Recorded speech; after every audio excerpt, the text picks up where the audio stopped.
Class 11 এর second semester আর মাত্র কিছুদিন বাকি, এবং এই যে সময়টা তোর কাছে পড়ে আছে এটাই হচ্ছে তোর আসল প্রিপারেশন করার সময়। এখন তুই বলবি দাদা আসল প্রিপারেশন মানেটা আবার কি? দেখ, তোরা এতদিন বই পড়েছিস, বিভিন্ন টিচারের করিয়ে দেওয়া জিনিসপত্রগুলো পড়েছিস, নোটস পড়েছিস, বাট যতক্ষণ না তুই ওগুলোর মাধ্যমে কোয়েশ্চেন সলভ করতে পারছিস ততদিন তোর এই প্রিপারেশনের কোনো ভ্যালু নেই। তোরা তো এতদিন ধরে পড়েছিস, রায়ান মার্টিনের কোয়েশ্চেনগুলো সলভ করতে পারছিস? যদি পেরে থাকিস তো খুব ভালো, আর যদি না পেরে থাকিস তাহলে আসল প্রিপারেশনের অভাব আছে। সেই জন্যই অ্যাডভেঞ্চার একাডেমি হায়ার সেকেন্ডারির তরফ থেকে নিয়ে চলে আসা হয়েছে সাজেশন সেট, যেগুলোর মধ্যে টপ কোয়ালিটি কোয়েশ্চেন্স গুলোকে বেছে বেছে নিয়ে এসে করানো হচ্ছে। এই যে সেটটা আমি তৈরি করেছি এটা রায়ান মার্টিনের বই থেকে কোনো একটা পার্টিকুলার সেট তুলে এনে আমি করাচ্ছি না, কিন্তু বরং পুরো বইটাকে ঘেটে যে কোয়ালিটি কোয়েশ্চেন্স গুলো আছে সেগুলোকে এক জায়গায় নিয়ে এসে করাচ্ছি। সুতরাং প্রত্যেকটা সেট একটা ইন্ডিভিজুয়াল একটা পার্টিকুলার সেটের থেকে অনেক বেশি গুরুত্বপূর্ণ এবং ভ্যালুয়েবল। আমি আশা করব এই সেটগুলো তোদেরকে অনেক সাহায্য করবে। সেট 1টা আগের দিন আমি দিয়েছিলাম, যারা দেখিসনি এক্ষুনি দেখে নিবি, আর সেট 2টা আমি আজকে দিচ্ছি। চল দেখি শুরু করি। প্রথম প্রশ্নটাই যেটা দিয়ে দিয়েছে এটা খুব ভালো একটা প্রশ্ন, এবং খেয়াল করে দেখিস আগের দিনেও কিন্তু আমি এই ভাষাটা তোদেরকে শিখিয়েছিলাম। বলেছে কোন শর্তে স্থির চাপে বিক্রিয়া তাপ মানে কিউপি, যেটাকে আমরা ডেলএইচ বলি, আর স্থির আয়তনে বিক্রিয়া তাপ মানে কিউভি, যেটাকে আমরা ডেলিউ বলি, এই দুটো সমান হবে। তাহলে ভাই তোরা তো একটা ইকুয়েশন জানিস, del H equal to del U plus del N G R T. তোরা প্রত্যেকে জানিস যদি কোনো কারণে ডেল এন এর ভ্যালুটা 0 হয়ে যায় তখনই ডেল এইচ আর ডেল ইউটা সমান হয়ে যায়। এখন তুই বলবি দাদা কখন হবে? আরে ধর 2a প্লাস 2b রিয়াকশন করছে, সবকটাই কিন্তু গ্যাসিয়াস, সেখান থেকে তৈরি হয়েছে 3c প্লাস d। তাহলে তোকে যদি আমি বলি ডেল এন কত হবে, তুই বলবি দাদা ডেল এন মানে হচ্ছে প্রোডাক্টের মোট মোল। আচ্ছা, প্রোডাক্ট মানে এই সি আর ডি, সি এর মোল 3 আর ডি এর মোল 1, তাহলে মোট মোল কত 4, মাইনাস রিঅ্যাকটেন্টের মোট মোল 2 প্লাস 2 4, দেখ তো 4 মাইনাস 4 কত হয়ে গেল 0। তাহলে ডেল এন এর ভ্যালুটা যখন 0 হলো তাহলে এই বিক্রিয়া ডেল এইচ আর ডেল ইউ সমান। একদম ক্লিয়ার। নেক্সট প্রশ্ন দেখা যাক, এটা কিন্তু একটা খুব মারাত্মক ভালো প্রশ্ন। বলেছে CxHy এমনি একটা হাইড্রোকার্বন দিয়ে দিয়েছে, এই হাইড্রোকার্বনটা তোকে দহন করতে বলেছে, মানে কি অক্সিজেনের সঙ্গে বিক্রিয়া করিয়ে দিতে বলেছে। আমি সামনে একটু জায়গা ফাঁকা রাখি, তার কারণ আমাকে কিন্তু ব্যালেন্স করতে হবে পুরো রিয়াকশনটাকে, কারণ এটা ব্যালেন্স কিন্তু কোনোভাবেই করে দেয়নি। এখান থেকে তোকে বলে দিয়েছে, নাও বলে দিতে পারতো, বলে দেওয়ার কোনো মানে থাকলো না, কারণ যে কোনো হাইড্রোকার্বনের দহন করলেই কার্বন ডাই অক্সাইডের জলই তৈরি হয়। তো carbon dioxide gaseous plus H2O liquid, একদম ক্লিয়ার। তোকে যদি ব্যালেন্সটা দিয়ে দিত সেটা একটু সেন্স তৈরি করতো, কিন্তু দেয়নি দুর্ভাগ্যবশত। খেয়াল করে দেখ ব্যালেন্সটা আমাকে করতে হবে। এখানটায় কার্বন কতগুলো আছে? এক্স খানা, তাহলে এখানেও তোকে কার্বন কতগুলো করতে হবে? এক্স খানা, একদম ক্লিয়ার। তাহলে কার্বন ডাই অক্সাইডের আগে আমি এক্স বসিয়ে দিলাম। এখানে হাইড্রোজেন আছে ওয়াই খানা, তাহলে এখানেও তো আমাকে হাইড্রোজেন ওয়াই খানা করতে হবে, কিন্তু এখানে নিচে তো অলরেডি 2 রয়েছে, তাহলে আমাকে এখানে y/2 বসাতে হবে, তাহলেই আমার এখানে হাইড্রোজেন হয়ে যাবে y/2, আর নিচে যে 2টা আছে সেটা গুণ হয়ে গিয়ে y হয়ে গেল। তাহলে এখানেও হাইড্রোজেন y, এখানেও হাইড্রোজেন y, একদম ক্লিয়ার। এই পর্যন্ত না তবু ঠিক আছে। এরপরেই ছেলেমেয়েরা একটু চাপে পড়ে যায় যখন ওদেরকে অক্সিজেন ব্যালেন্স করতে হয়। এইদিকে অক্সিজেন কতগুলো আছে তুই আমায় বল? এখানে অক্সিজেন আছে নিচে 2, সামনে x, তাহলে হয়ে গেল 2x।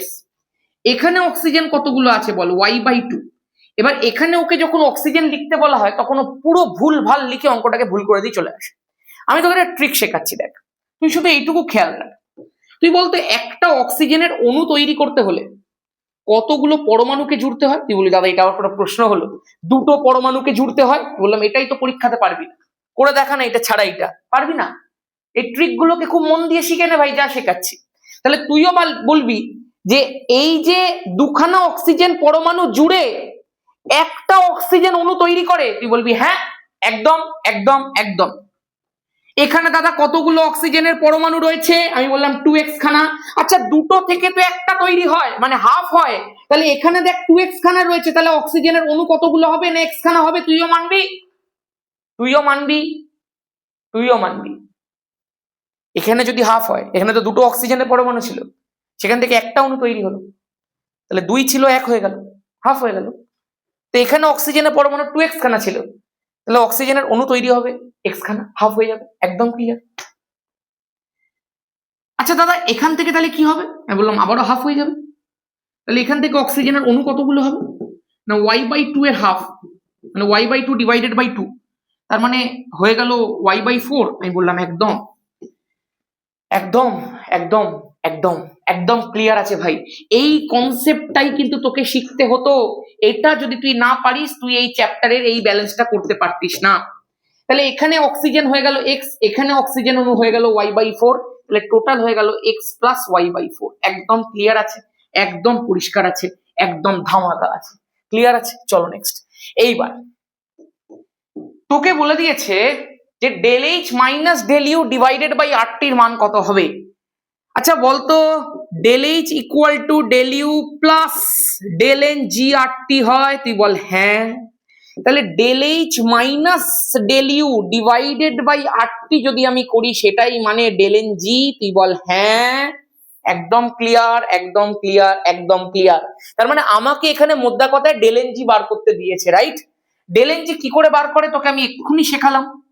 যেহেতু পুরোটাই গেসিয়াস দরকার সেই কারণে আমি লিকুইড গুলোকে প্রথমেই বাদ দিয়ে দেবো, লিকুইড গুলোকে বাদ দিয়ে দেবো। তাহলে এইটা ধরবো না, এটাও ধরবো না, ধরবো কোনগুলো? এইটা আর এইটাকে। তাহলে প্রোডাক্ট হচ্ছে তোর এক্স আর রিয়াক্টেন্ট হচ্ছে তোর X plus Y by four. তাহলে এদের মোল সংখ্যার পার্থক্য হয়ে গেল মাইনাস ওয়াই বাই ফোর। একদম ক্লিয়ার আছে? তাহলে আমার এখানে যে ডেল এন জির ভ্যালুটা বেরোচ্ছে সেটা যদি মাইনাস ওয়াই বাই ফোর বেরোয় তাহলে এটার অ্যান্সারও মাইনাস ওয়াই বাই ফোর। তুই একদম আমার সাথে সহমত? হয়ে গেল অঙ্কটা, 2 নাম্বার পেয়ে গেলি, গল্প শেষ। নেক্সট দেখা যাক। বলেছে প্রোপিনের সি টু সি থ্রি বন্ধন দৈর্ঘ্য প্রোপেনের সিসি বন্ধন দৈর্ঘ্য অপেক্ষা কম হয় কেন? প্রশ্নটা ভালো প্রশ্ন। প্রোপিন মানে কি বল? প্রোপিন মানে হচ্ছে CH three CH double bond CH two. অনেকে এগুলো লিখতে পারিস না। আরে সবকটা কার্বনের চার যোজ্যতা আছে কিনা দেখে নে না। এখানে দেখ একটা কার্বন কার্বন বন্ড আর 3টে কার্বন হাইড্রোজেন বন্ড, তো চার যোজ্যতা। এখানে দেখ কার্বনের সাথে এই কার্বনের দুটো বন্ড, এই কার্বনের একটা বন্ড, মানে 3টে হয়ে গেল, তাহলে আর একটাই হাইড্রোজেন থাকবে। এই কার্বনের সাথে কার্বনের দেখ দুটো বন্ড, মানে এই কার্বনের দুটো হাত হয়ে গেল, তাহলে আর বাকি দুটো হাইড্রোজেন পড়ে থাকবে। বা এইগুলো লেখা কি এমন ব্যাপার? এবার মন দিয়ে শোন, এইটা 1 নম্বর কার্বন, এটা 2 নম্বর কার্বন, এটা 3 নম্বর, কারণ সবসময় ডাবল বন্ডের দিক থেকে নাম্বারিং শুরু করতে হয়। এটাই হয়ে গেল তোর প্রোপিন। এবার বল প্রোপেন কি হয়ে যাবে? CH3 CH2 CH3। একদম দেখ যেরকম ভাবে বললাম ওরকম ভাবে গুণে দেখিস। এখানে কার্বন কার্বনের একটাই বন্ড, তাহলে 3টে হাইড্রোজেন।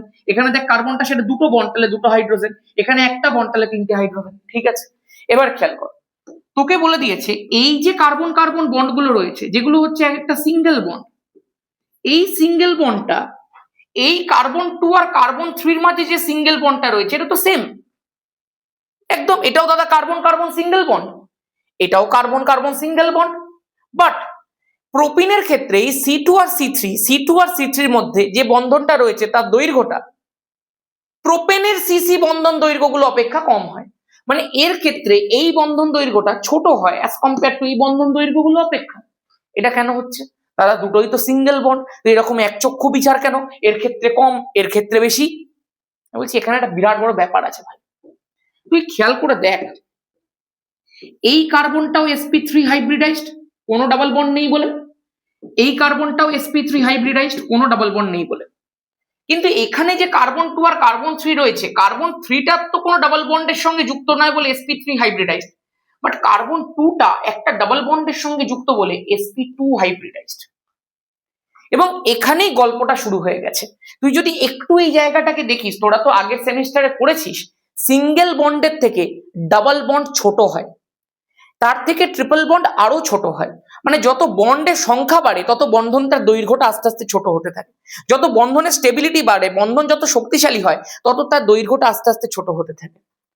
এবার এই জায়গাটা একটু মন দিয়ে শোন, CH3 CH double bond CH2, তুই দেখতে পাচ্ছিস এই যে ডাবল বন্ডেড কার্বনস গুলো রয়েছে এর সঙ্গে একটা sp3 কার্বন ডিরেক্টলি অ্যাটাচড।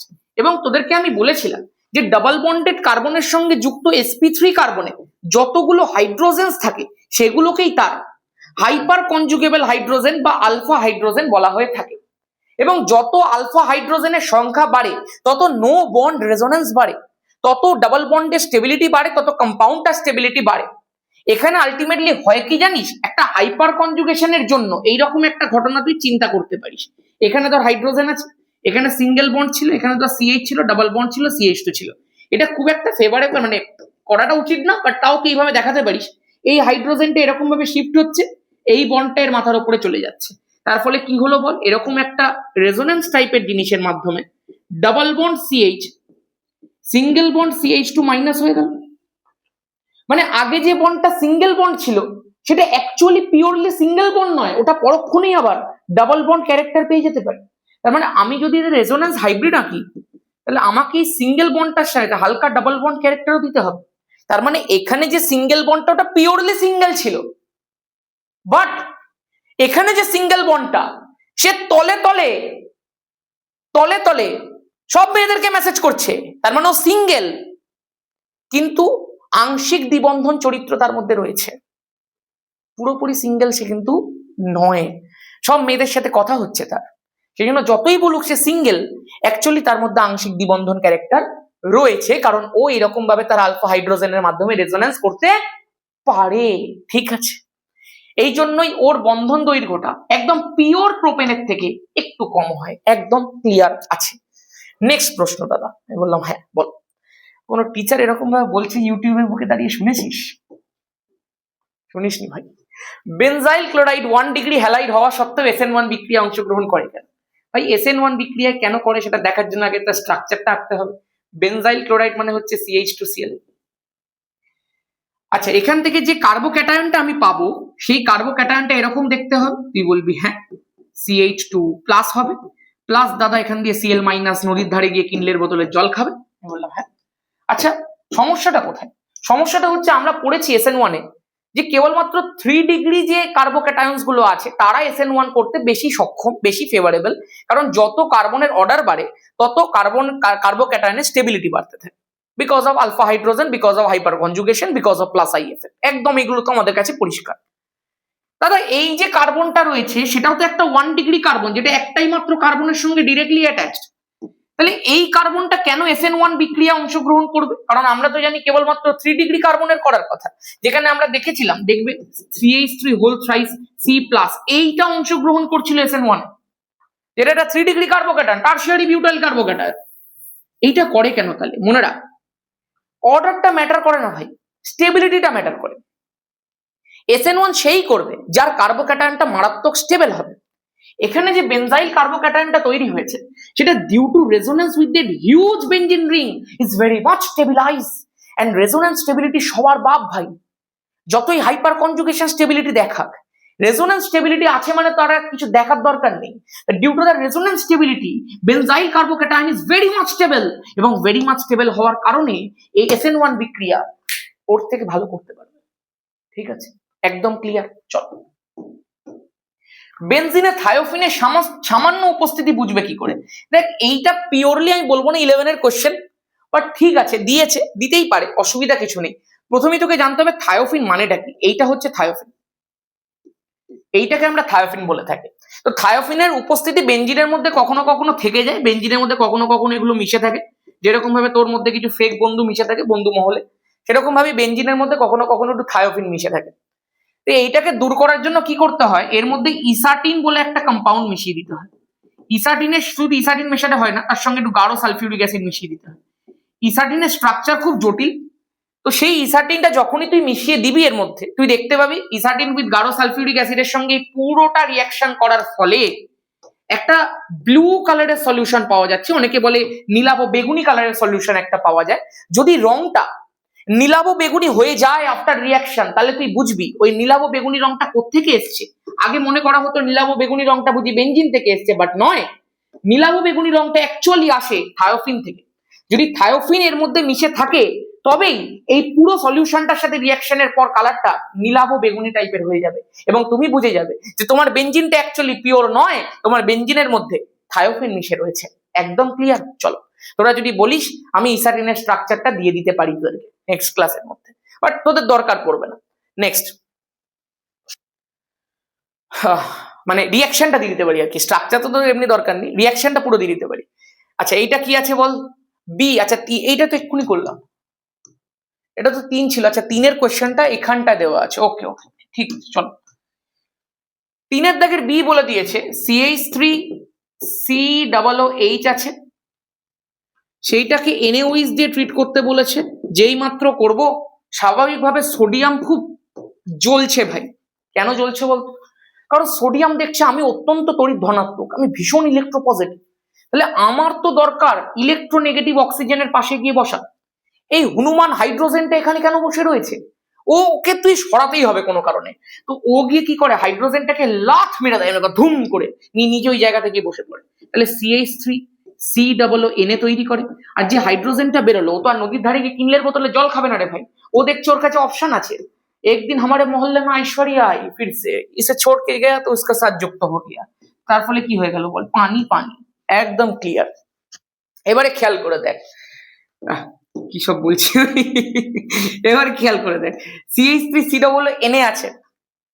তো এই যে পদার্থটা তৈরি হয়েছে সেটাই তো তোর এ, কারণ তোকে তো জল বের করতে বলেনি ভাই, তোকে তো বলেছে একটাই পদার্থ এ তৈরি করতে, তাহলে এ হয়ে গেল, গল্প শেষ। এইটাকে তোকে বলে দিয়েছে সোডা লাইম ট্রিটমেন্ট করতে, আমি আগের দিন শিখিয়ে দিয়েছি। সোডা লাইম দিয়ে দিলে ডিকার্বক্সিলেশন রিঅ্যাকশন হয়ে যায়, আর ডিকার্বক্সিলেশন রিঅ্যাকশন যখনই হয়ে যাবে, যখনই কার্বন ডাই অক্সাইড কেটে পড়বে, সঙ্গে সঙ্গে এখান থেকে একটাই প্রোডাক্ট তৈরি হবে, সেটা শর্টকাট কি শিখিয়েছিলাম, COO এর পরিবর্তে হাইড্রোজেন বসিয়ে দে, তাহলে হয়ে গেল কি বল, CH4। আশা করতে পারি পুরোটা ক্লিয়ার আছে। তাহলে এটাই হয়ে গেল আমার বি। পরিষ্কার পরিষ্কার পরিষ্কার, এও হয়ে গেছে, বিও হয়ে গেছে। নেক্সট কোশ্চেন বলেছে প্রদত্ত কোনটা নন অ্যারোমেটিক। আমি প্রথমেরটাই দেখতে পাচ্ছি কি একটা জংলি মলিকিউল দিয়ে দিয়েছে, এখানে ডাবল বন্ড আছে,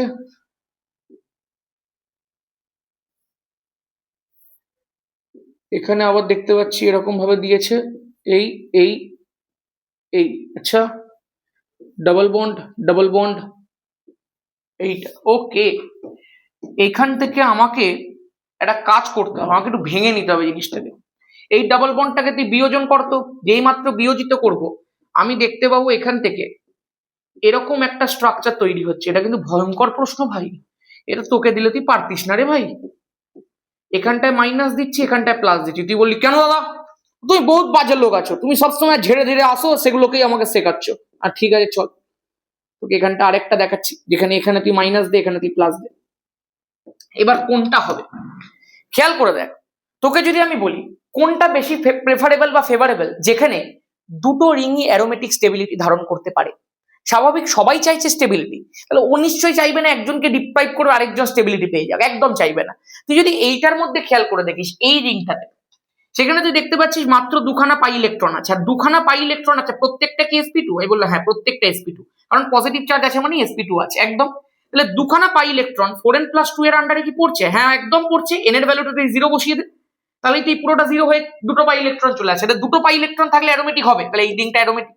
আচ্ছা এই পুরোটার কথা বলি, এইটা কি sp2? আমি বললাম হ্যাঁ, কারণ এখানে রেজোন্যান্সের সুযোগ আছে, বলে এটা sp2 হবে। sp2 যদি হয়, এইখানে দুটো ইলেকট্রন, এখানে দুটো ইলেকট্রন, এখানে দুটো ইলেকট্রন, মোট মিলিয়ে 6খানা ইলেকট্রন আছে পাই ইলেকট্রন, সেটা 4n+2 এর মধ্যে পড়ছে, একদম পড়ছে। n এর ভ্যালু 1 বসিয়ে দিলে তাহলে 6 হয়ে যাবে। তার মানে এই রিংটাও অ্যারোমেটিক হয়ে যাচ্ছে, তাহলে এটাও অ্যারোমেটিক, এটাও অ্যারোমেটিক, বোথ অ্যারোমেটিক, মারাত্মক স্টেবল। বাট এখানে যদি আমি দেখি, এখানে দেখ দুটো, এখানে দেখ দুটো, চারটে, তো চারটে হয়ে যাওয়ার কারণে এটা কিন্তু অ্যারোমেটিক নয়। সুতরাং এই স্ট্রাকচারটা ড্র করা যাবে না, এই স্ট্রাকচারটাকে ড্র করতে হবে। এবং দুটো রিংই যেহেতু অ্যারোমেটিক, এই পুরো কম্পাউন্ডটা অ্যারোমেটিক এবং সেটার মারাত্মক স্টেবল কম্পাউন্ড, ঠিক আছে। নেক্সট তুই দেখতে পাচ্ছিস থায়োফিন দিয়ে দিয়েছে তোকে, এই সালফারের ওপরে লোন পেয়ার, এই ওপরের লোন পেয়ারটা কনজুগেশনে টেক পার্ট করবে, তো দুটো ইলেকট্রন দুটো ইলেকট্রন দুটো ইলেকট্রন, 6টা অল কার্বন sp2, কার্বনটা সালফারও আছে, তাহলে এটাও অ্যারোমেটিক হয়ে গেল। নেক্সট আমি দেখতে পাচ্ছি টোপোলিয়াম আয়ন আছে এখানটায়, এই এই এই এই এই এই, একদম। এখানে double bond double bond double bond, এখানে পজিটিভ চার্জ, 2 4 6 আছে মানে, আর অল কার্বন sp2 আছে মানে অ্যারোমেটিক। নেক্সট আমি এটা দেখতে পাচ্ছি, বাবা এইটা আবার তোদেরকে কি করতে দিয়ে দিয়েছে, এই এই এই এই এই এই এই এই এই, তো অনেকে ভাবতে পারি যেটা ন্যাপথালিন আছে, বাট ন্যাপথালিন থাকলে এই মধ্যখান দিয়ে কানেক্টেড থাকতো ভাই, এটা ন্যাপথালিন নয়। এই যে রিংটা তুই দেখতে পাচ্ছিস, এখানটায় কি হয় জানিস তো, এটা অ্যাকচুয়ালি প্ল্যানার রিংই হয় না, এটা অ্যাকচুয়ালি কোনো প্ল্যানার রিংই নয়। এখান থেকে একটা হাইড্রোজেন ওপরের দিকে থাকে, আর এখান থেকে একটা হাইড্রোজেন থাকে, এই দুটো হাইড্রোজেনের মধ্যে একটা মারাত্মক স্টেরিক ইন্টারাকশন হয়, সেই কারণে রিংটা প্ল্যানার না থেকে হালকা বেন্ড করে যায়। যখনই বেন্ড করে গেল সাধারণভাবে সেখানে আর কোনো কনজুগেশন হবে না, তো কনজুগেশনই যদি না হয় তাহলে এটা অ্যারোমেটিক থাকতেই পারবে না, সুতরাং এটা নন অ্যারোমেটিক কম্পাউন্ড হয়ে যাবে। তাহলে তোর অ্যান্সার কোনটা? এইটা। আশা করতে পারি ক্লিয়ার আছে। নেক্সট, এইটা কি রিয়াকশন বলে দিয়েছে। আচ্ছা, এইচবিআর দিয়ে ট্রিট করতে বলেছে, মার্কোনিকভ অ্যাডিশন, ভাই করে ফেল করে ফেল করে ফেল। নেক্সট বলছে একটা আদর্শ গ্যাসকে 1.5 ATM স্থির চাপের বিরুদ্ধে 5 লিটার থেকে 25 লিটারে প্রসারিত করা হয়েছে, সিস্টেম দ্বারা কৃতকার্য জুল এককে গণনা করো। থার্মোডাইনামিক্স এর ওয়ান শটের মধ্যে এগুলো সব আমি শিখিয়ে দিয়েছিলাম, আশা করতে পারি তোর মনে আছে। স্থির চাপ যখনই বলে দেবে কি বলে দিয়েছিলাম, ইরিভার্সিবল প্রসেস। ডাব্লিউ ইরিভার্সিবল এর ভ্যালু কত বল? -P2 V2 - V1 -P2 কত আছে ভাই? 1.5 ATM আছে, তাহলে -1.5। V2 - V1 কত? V2 কত? 25, V1 কত? 5, 25 - 5, তার মানে হয়ে গেল -1.5 ইন্টু 20। এই যে পুরোটার একক আসবে, এককটা আসবে লিটার এটিএম, এবং তুইও জানিস পুরোটা যদি তোকে জুল এককে বার করতে বলে তাহলে এই পুরোটার সাথে তোকে 101.3 গুণ করে দিতে হবে, যেটা রেজাল্ট আসবে সেটাই জুল এককে আসবে। একদম ক্লিয়ার আছে? একটা বিচ্ছিন্ন সিস্টেমের ক্ষেত্রে del U zero, del S এর চিহ্ন কি হবে? ডেল এস এর ভ্যালুটা greater than equal to zero হবে। ডেল এস কখন গ্রেটার দ্যান হবে? যে কোনো স্বতঃস্ফূর্ত প্রক্রিয়ার ক্ষেত্রে। ডেল এস কখন জিরো হবে? পরাবর্ত প্রক্রিয়ার ক্ষেত্রে, তাই না? একদম ক্লিয়ার। চলো নেক্সট প্রবলেম কি বলে দিয়েছে, বলেছে দুটি ভিন্ন যৌগ এ এবং বি আছে যাদের ওজোনোলিসিসে কেবলমাত্র অ্যাসিটালডিহাইড পাওয়া যায়। আচ্ছা, যখন এমনি কোনো প্রশ্ন দিয়ে দেবে তখন মাথায় রাখবি এই যে দুটো ভিন্ন যৌগ বলেছে না, এরা অ্যাকচুয়ালি একে অপরের কোনো না কোনো আইসোমার হবে। বিকজ যখন দুটো কম্পাউন্ডের ওজোনোলিসিসে সেম প্রোডাক্ট পাওয়া যাচ্ছে তখন দুটো কম্পাউন্ডও অ্যাকচুয়ালি সেম ছিল, জাস্ট কোনো একটা আইসোমারের জন্য বিষয়টা হয়েছিল। তাহলে এ আর বি কে তোকে শনাক্ত করতে বলেছে এবং আইইউপিএসসি নাম লিখতে বলেছে। তাহলে এক কাজ করি, দেখ আমরা একটুখানি দেখি অ্যাসিটালডিহাইড যদি পাওয়া যায় তাহলে সেটা অ্যাকচুয়ালি কি থেকে পাওয়া যাচ্ছে। অ্যাসিটালডিহাইড মানে কি? CH3 C double bond H আছে, আরেকটা অ্যাসিটালডিহাইড নিশ্চয়ই দুটোই পাওয়া যাবে, একটা নিশ্চয়ই প্রোডাক্ট হবে না। তাহলে এই যে CH3 মানে দুটোই পাওয়া গেছে, বাট দুটোই অ্যাসিটালডিহাইড। এরা দুজন যখন একে অপরের সঙ্গে যুক্ত হবে, রেট্রোসিনথেসিস তোকে আমি শিখিয়েছিলাম, দুটো ওকে কেটে দে আর এই কার্বন আর কার্বনকে ডাবল বন্ড দিয়ে যুক্ত করে দে। নে, তোর কাছে প্রোডাক্ট কিন্তু আমার চোখের সামনে ভেসে চলে এসেছে। প্রোডাক্টটা হচ্ছে বিউটিন, 2 বিউটিন মলিকিউল। এবং তোরাও ভালো করে জানিস যে 2 বিউটিন মলিকিউলের কিন্তু দুটো আইসোমার সম্ভব। একটা CH2 বিউটিন যেখানে দেখ CH3 গুলো একদিকে আছে, আর একটা হচ্ছে ট্রান্স 2 বিউটিন যেখানে CH3 আর CH3 কর্নারে থাকবে। তার ফলে এই দুটো আইসোমারের কথাই কিন্তু এখানে বলতে চেয়েছে যে দুটি ভিন্ন যৌগ, একটা CH2 বিউটিন একটা ট্রান্স 2 বিউটিন, যাদের ওজোনোলিসিসে কেবলমাত্র অ্যাসিটালডিহাইড উৎপন্ন হয়। একদম ক্লিয়ার। নেক্সট, আইইউপিএসসি নাম তোরা লিখতেই পারবি। প্রদত্ত বিক্রিয়াটিতে একে শনাক্ত করো, বিক্রিয়া ক্রিয়া কৌশল লেখো। পুরো আমি ওই যে 25টা কোশ্চেন শিখিয়ে দিয়েছিলাম হাইড্রোকার্বন আর অর্গানিকের 25টা কোশ্চেন থেকে পুরো ছেপে দিয়েছে, খেয়াল করে দেখ রিয়াকশনটা। আমি কিন্তু বলেছিলাম এখানটায় তুই বুঝতেই পারছিস গাঢ় সালফিউরিক অ্যাসিড আর গাঢ় নাইট্রিক অ্যাসিড মানে নাইট্রেশন বিক্রিয়া, তো NO2+ ইলেকট্রোফাইল তৈরি হবে। যেই মাত্র NO2+ তৈরি হবে গিয়ে ওটা বেঞ্জিনের মধ্যে ঢুকবে এবং ঢুকে তৈরি করবে যেটা বলছে সেটা হচ্ছে নাইট্রোবেঞ্জিন। প্রত্যেকে ওই 25টা কোয়েশ্চেনের সেট ভালো করে গিয়ে দেখে নে, ওর মধ্যে এমন এমন কোয়েশ্চেন করানো আছে যেগুলো পরীক্ষাতে বারবার আসে, এবং অর্গানিক হাইড্রোকার্বনের যে কনসেপ্টস গুলো লাগে তার বেশিরভাগ কনসেপ্ট ওই ভিডিওটাতেই আমি করিয়ে দিয়েছি। চ্যানেলের মধ্যে রয়েছে, আজকের ক্লাসটা করার পরে অবশ্যই গিয়ে হাইড্রোকার্বন আর বেসিক অর্গানিকের 25টা কোয়েশ্চেনের সেট দেখে নিবি। হাইড্রোকার্বনের PYQ দেওয়া আছে, তুই সেটাও দেখে নিতে পারিস। থার্মোডাইনামিক্স দেওয়া আছে ওয়ান শট, সেটাও দেখে নিতে পারিস। SN1 SN2 দেওয়া রয়েছে, ইন্ডাকটিভ এফেক্ট দেওয়া রয়েছে, বেসিক অর্গানিক সব দেওয়া রয়েছে ভাই। চল, আচ্ছা আমাদের 2 মার্কসের কোয়েশ্চেন সব শেষ হয়ে গেছে। এবার আমরা একটুখানি দেখে নেবো 3 মার্কসের কোয়েশ্চেন কি কি দেওয়া আছে। প্রথমেই আমি দেখতে পাচ্ছি একটা বিক্রিয়া দিয়ে দিয়েছে, বলেছে এই সাম্যটির ক্ষেত্রে কেপির ভ্যালুটা হচ্ছে 4xs³। আচ্ছা, খুব ভালো কথা। তাহলে তোকে বলে দিয়েছে সাম্যাবস্থায় মিশ্রণটির মোট চাপ এবং অ্যামোনিয়া গ্যাসের আংশিক চাপ গণনা করে লেখো। দেখ, একদম সাম্যাবস্থার বেসিক রুল লাগিয়ে দিলেই এটা হয়ে যাবে বলে আমার মনে হচ্ছে। NH2COO NH4 আছে, তবে এখানে আমরা একটা বিষয় বুঝতে পারছি, এটা তো সলিড কম্পাউন্ড রে, এটাকে গ্যাস কেন দিয়েছে? এটা সলিড কম্পাউন্ড আছে, এখান থেকে তোর 2NH3 gaseous plus CO2 gaseous, ঠিক আছে? এই হচ্ছে তোর সাম্যাবস্থা টোটাল। তুই ধরে নে ইনিশিয়ালি একদম শুরুতে এইটাকে তুই 1 মোল নিয়েছিলি, ঠিক আছে? এবার তুই দেখতে পাচ্ছিস দাদা যদি এইটা 1 মোল বিয়োজিত হয় তাহলে সেখান থেকে এইটা 2 মোল তৈরি হবে, এটা 1 মোল তৈরি হবে। আমি বললাম হ্যাঁ, মানে এইটার 1 মোল থেকে এটা 2 মোল, এটার 1 মোল তৈরি হয়, এইটুকু তো তোর কাছে ক্লিয়ার।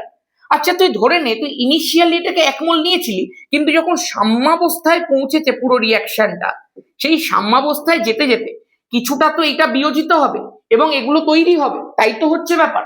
তাহলে যতটা বিয়োজিত হয়েছে আমি ধরে নিই এক্স পরিমাণ বিয়োজিত হয়েছে, মানে আগে 1 ছিল, এক্স পরিমাণ বিয়োজিত হয়েছে, তাহলে সাম্যাবস্থায় পড়ে আছে কতটা 1 মাইনাস এক্স। এক্সটা বিয়োগ করলাম কারণ এক্সটা বিয়োজিত হয়ে গেছে, তাহলে 1 থেকে এক্স বিয়োজিত যদি হয়ে যায় দাদা, 1 মোলের বিয়োজন ঘটলে 2 মোল তৈরি হতো, এক্স মোলের বিয়োজন ঘটলে 2x মোল তৈরি হবে। কেন না, এখানে ডবল হতো তো এখানেও ডবল হবে, এখানে 1 থেকে 2 তো এখানে x থেকে 2x। আমি বললাম হ্যাঁ। আচ্ছা এখানে 1 থেকে 1 তো এখানে x থেকে x। আমি বললাম হ্যাঁ। তার মানে সাম্যাবস্থায় এইটা 2x পরিমাণ, এটা x পরিমাণ তৈরি হবে। বললাম একদম। আচ্ছা এগুলো কি, এগুলো সব তো মূল। এইবার তুই একটুখানি মন দিয়ে শোন, তোরা তো একটা জিনিস পড়েছিস মোল ভগ্নাংশ। মোল ভগ্নাংশ মানে কি রে, তুই এটাকে x দিয়ে লিখতিস, তাহলে x অফ NH3 কিভাবে লিখবো তুই একটু চিন্তা করে দেখ। লিখবো আমি নিজের mole by total mole. Total mole কত দাদা, আমি বললাম তুই সলিডটাকে ধরবি না ভাই, আমরা শুধুমাত্র গ্যাসটাকেই ধরি। তাহলে গ্যাসের ক্ষেত্রে আমি দেখতে পাচ্ছি সাম্যাবস্থায় NH3 টা 2x মোল আছে আর CO2 টা x মোল আছে। তাহলে এখান থেকে যদি আমি তোকে বলি টোটাল মোল, তাহলে সেটা কত হয়ে যাবে, n টোটাল লিখলে খুব ভালো, সেটা হয়ে যাবে 2x plus x equal to 3x। আমি বললাম একদম। দাদা তাহলে আমাকে একটা কথা বলো, মোল ভগ্নাংশ অফ NH3 কত হবে? আমি বললাম NH3 নিজের মোল কত না নিজের মোল 2x, টোটাল মোল কত না টোটাল মোল 3x। তাহলে এটাই হচ্ছে NH3 মোল ভগ্নাংশ। আচ্ছা তুই আমাকে একটুখানি তাহলে বলে দেখা কার্বন ডাই অক্সাইডের মোল ভগ্নাংশ কত? তুই বলবি দাদা কার্বন ডাই অক্সাইডের নিজের মোল x আর টোটাল মোলটা 3x। আমি বললাম হ্যাঁ এটাই। আচ্ছা দাদা আমি এই মোল ভগ্নাংশগুলোকে বার করলাম কেন? আমি বললাম তোকে তো কেপি বার করতে দিয়েছি রে। এবার তুই কেপি মানে কি জানিস? এই যে তো সাম্য ধ্রুবক কেপি, তার মানে হচ্ছে এর পার্শিয়াল প্রেসার, তাহলে পার্শিয়াল প্রেসার অফ NH3 অবশ্যই এটা স্কোয়ার হবে কারণ সামনে একটা 2 আছে, ইনটু কত হয়ে যাবে বল, পার্শিয়াল প্রেসার অফ CO2, তার উপরে অবশ্য 1ই থাকবে কারণ এর সামনে 1 বসানো আছে। আচ্ছা দাদা নিচে এটাও লিখতে হবে? বললাম না এটা লিখতে হবে না, কারণ এর পার্শিয়াল প্রেসারটা তো 1 হয়ে যাবে কারণ এটা সলিড আছে রে। একদম ক্লিয়ার, একদম ক্লিয়ার। আচ্ছা চিন্তা করে দেখ, আমরা কি এখানে কোনোভাবে পার্শিয়াল প্রেসারের ভ্যালু জানতে পেরেছি? পারিনি তো। তাহলে পার্শিয়াল প্রেসারটাকে আমি কি করতে পারি, ডাল্টনের সূত্র মনে আছে, ফার্স্ট সেমে পড়েছিলি, partial pressure equal to mole ভগ্নাংশ ইন্টু টোটাল প্রেসার। তাহলে তুই ধরে নে এখানে যে টোটাল প্রেসারটা রয়েছে পি টোটাল বা টিপি, সেটা হচ্ছে বড় হাতের পি। তাহলে এবার তুই চিন্তা করে দেখ অ্যামোনিয়ার পার্শিয়াল প্রেসারটা কি হবে না, অ্যামোনিয়ার মোল ভগ্নাংশ এটা তো 2/3 হবে, তাহলে মোল ভগ্নাংশ into total pressure of the system, এটা পুরোটা ইকুয়াল টু অ্যামোনিয়ার পার্শিয়াল প্রেসার, তার স্কোয়ার আছে ওই জন্য আমিও স্কোয়ার করলাম।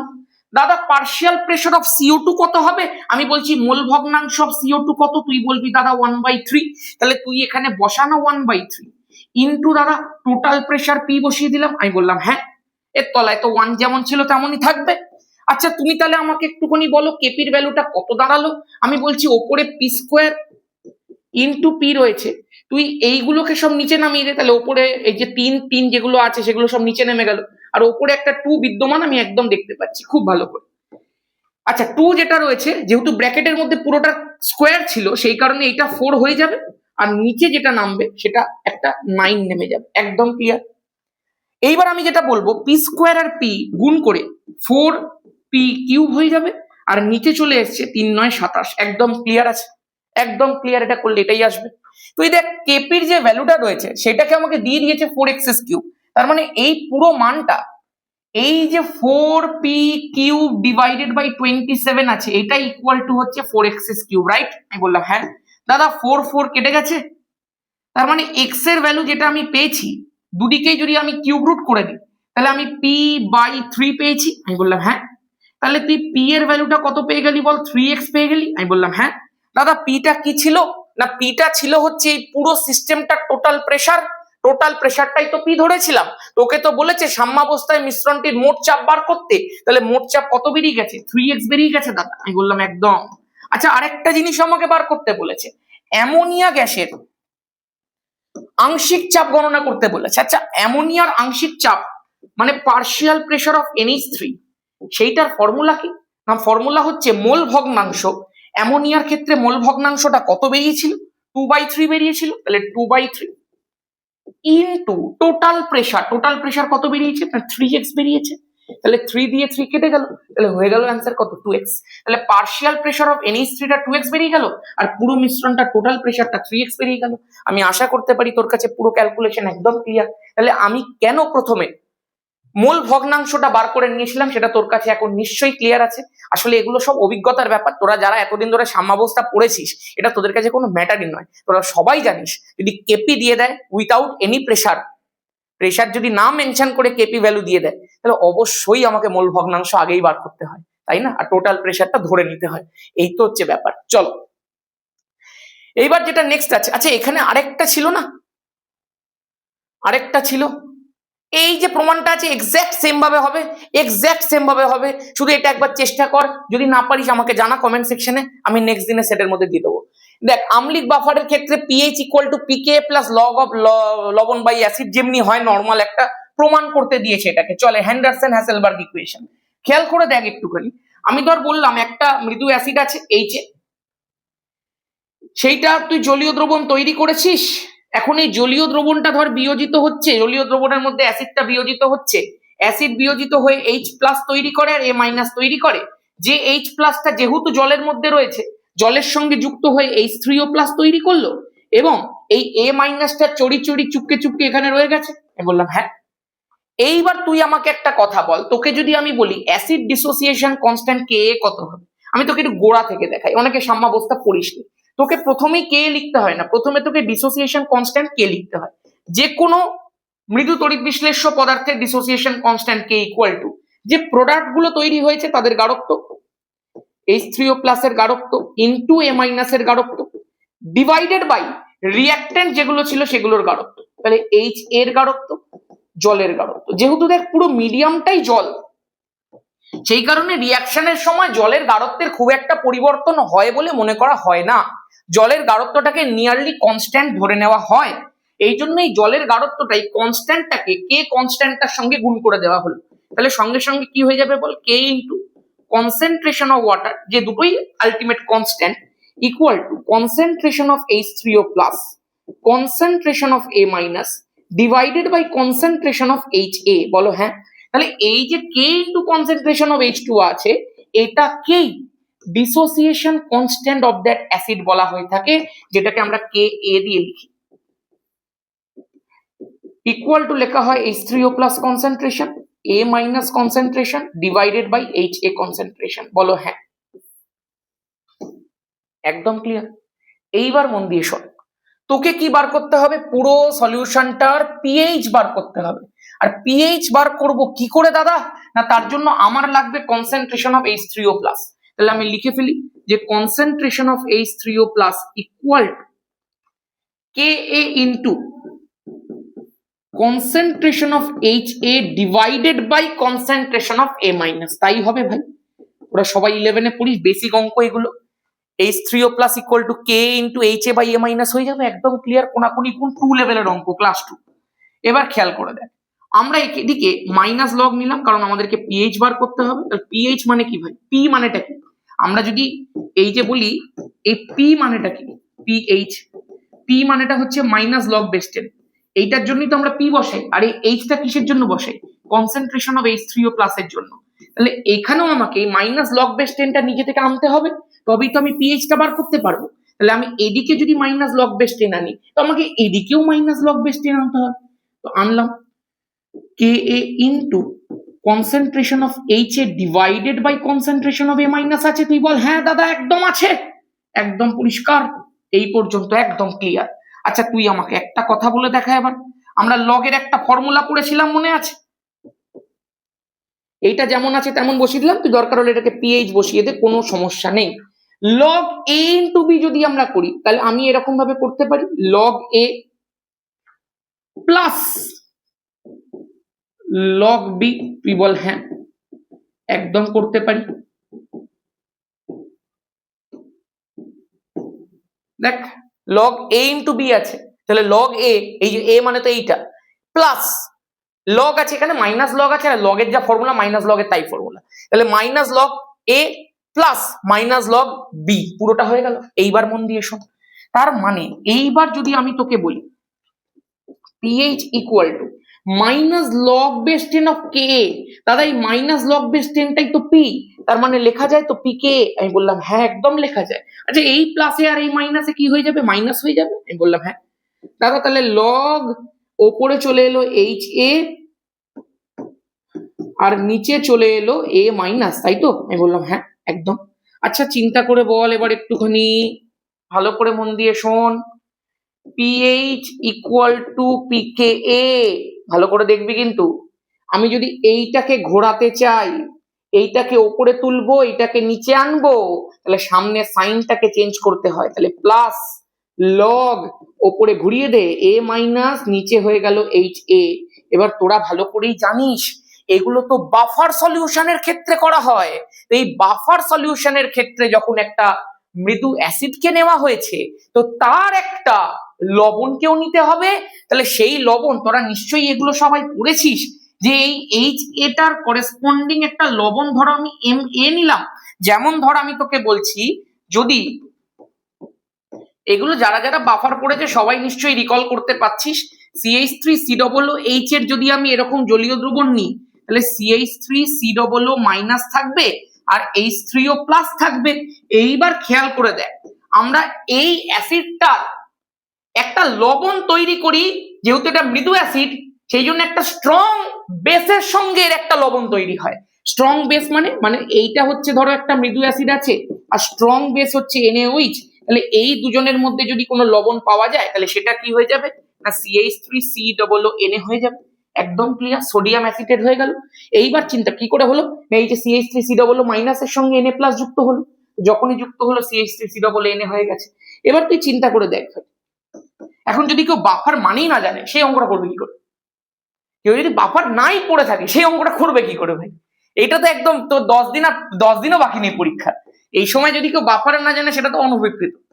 খেয়াল করে দেখ, এইটা সম্পূর্ণরূপে ডিসোসিয়েট করে যায় এবং ডিসোসিয়েট করে CH3COO মাইনাস এবং Na প্লাস তৈরি করে। এইবার আমার কথাটা তুই একটুখানি মন দিয়ে শোন, এটাই তো তোর ছিল HA, যেটা জলের সঙ্গে যুক্ত হচ্ছিল, যুক্ত হয়ে তৈরি করছিল H3O plus plus A minus, চিন্তা করতে পারছিস এই A মাইনাসটাই তো এইটা আর H3O প্লাসটাই তো এইটা, তার মানে দাদা এই Hটাই এই Hটা আর এই Aটাই এই এটা, আমি বললাম হ্যাঁ। আচ্ছা এর সাথে তুমি একটা লবণ নিচ্ছিলে Ma, যেটা পুরোপুরি রূপে ডিসোসিয়েট করে M প্লাস আর A মাইনাস তৈরি করছিল, যেমন এইটা, এই তো তোর A আর এই তো তোর M, দেখ এইটা Na প্লাস তৈরি করছে এই যে M প্লাস, আর এইটা অ্যাসিটেট আয়ন মানে A মাইনাস তৈরি করছে এই যে A মাইনাস।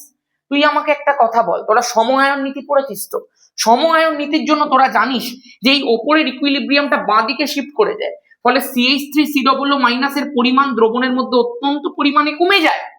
তাহলে যতটা CH3COO মাইনাস দ্রবণের মধ্যে পড়ে রয়েছে সেটা অ্যাকচুয়ালি এসেছে কোথা থেকে, এই যে CH3COO মাইনাসের গাঢ়ত্বটা, এই যে A মাইনাস যেটাকে আমরা এই CH3COO মাইনাসের সাথে তুলনা করছি, এই A মাইনাসের গাঢ়ত্বটা এখানে তো অনেক কম, কারণ এই ওপরের রিঅ্যাকশনটা তো বাঁ দিকে শিফট করে গেছে, তার ফলে A মাইনাসের গাঢ়ত্ব অনেক কমে গেছে অ্যাসিড ডিসোসিয়েশনের ফলে।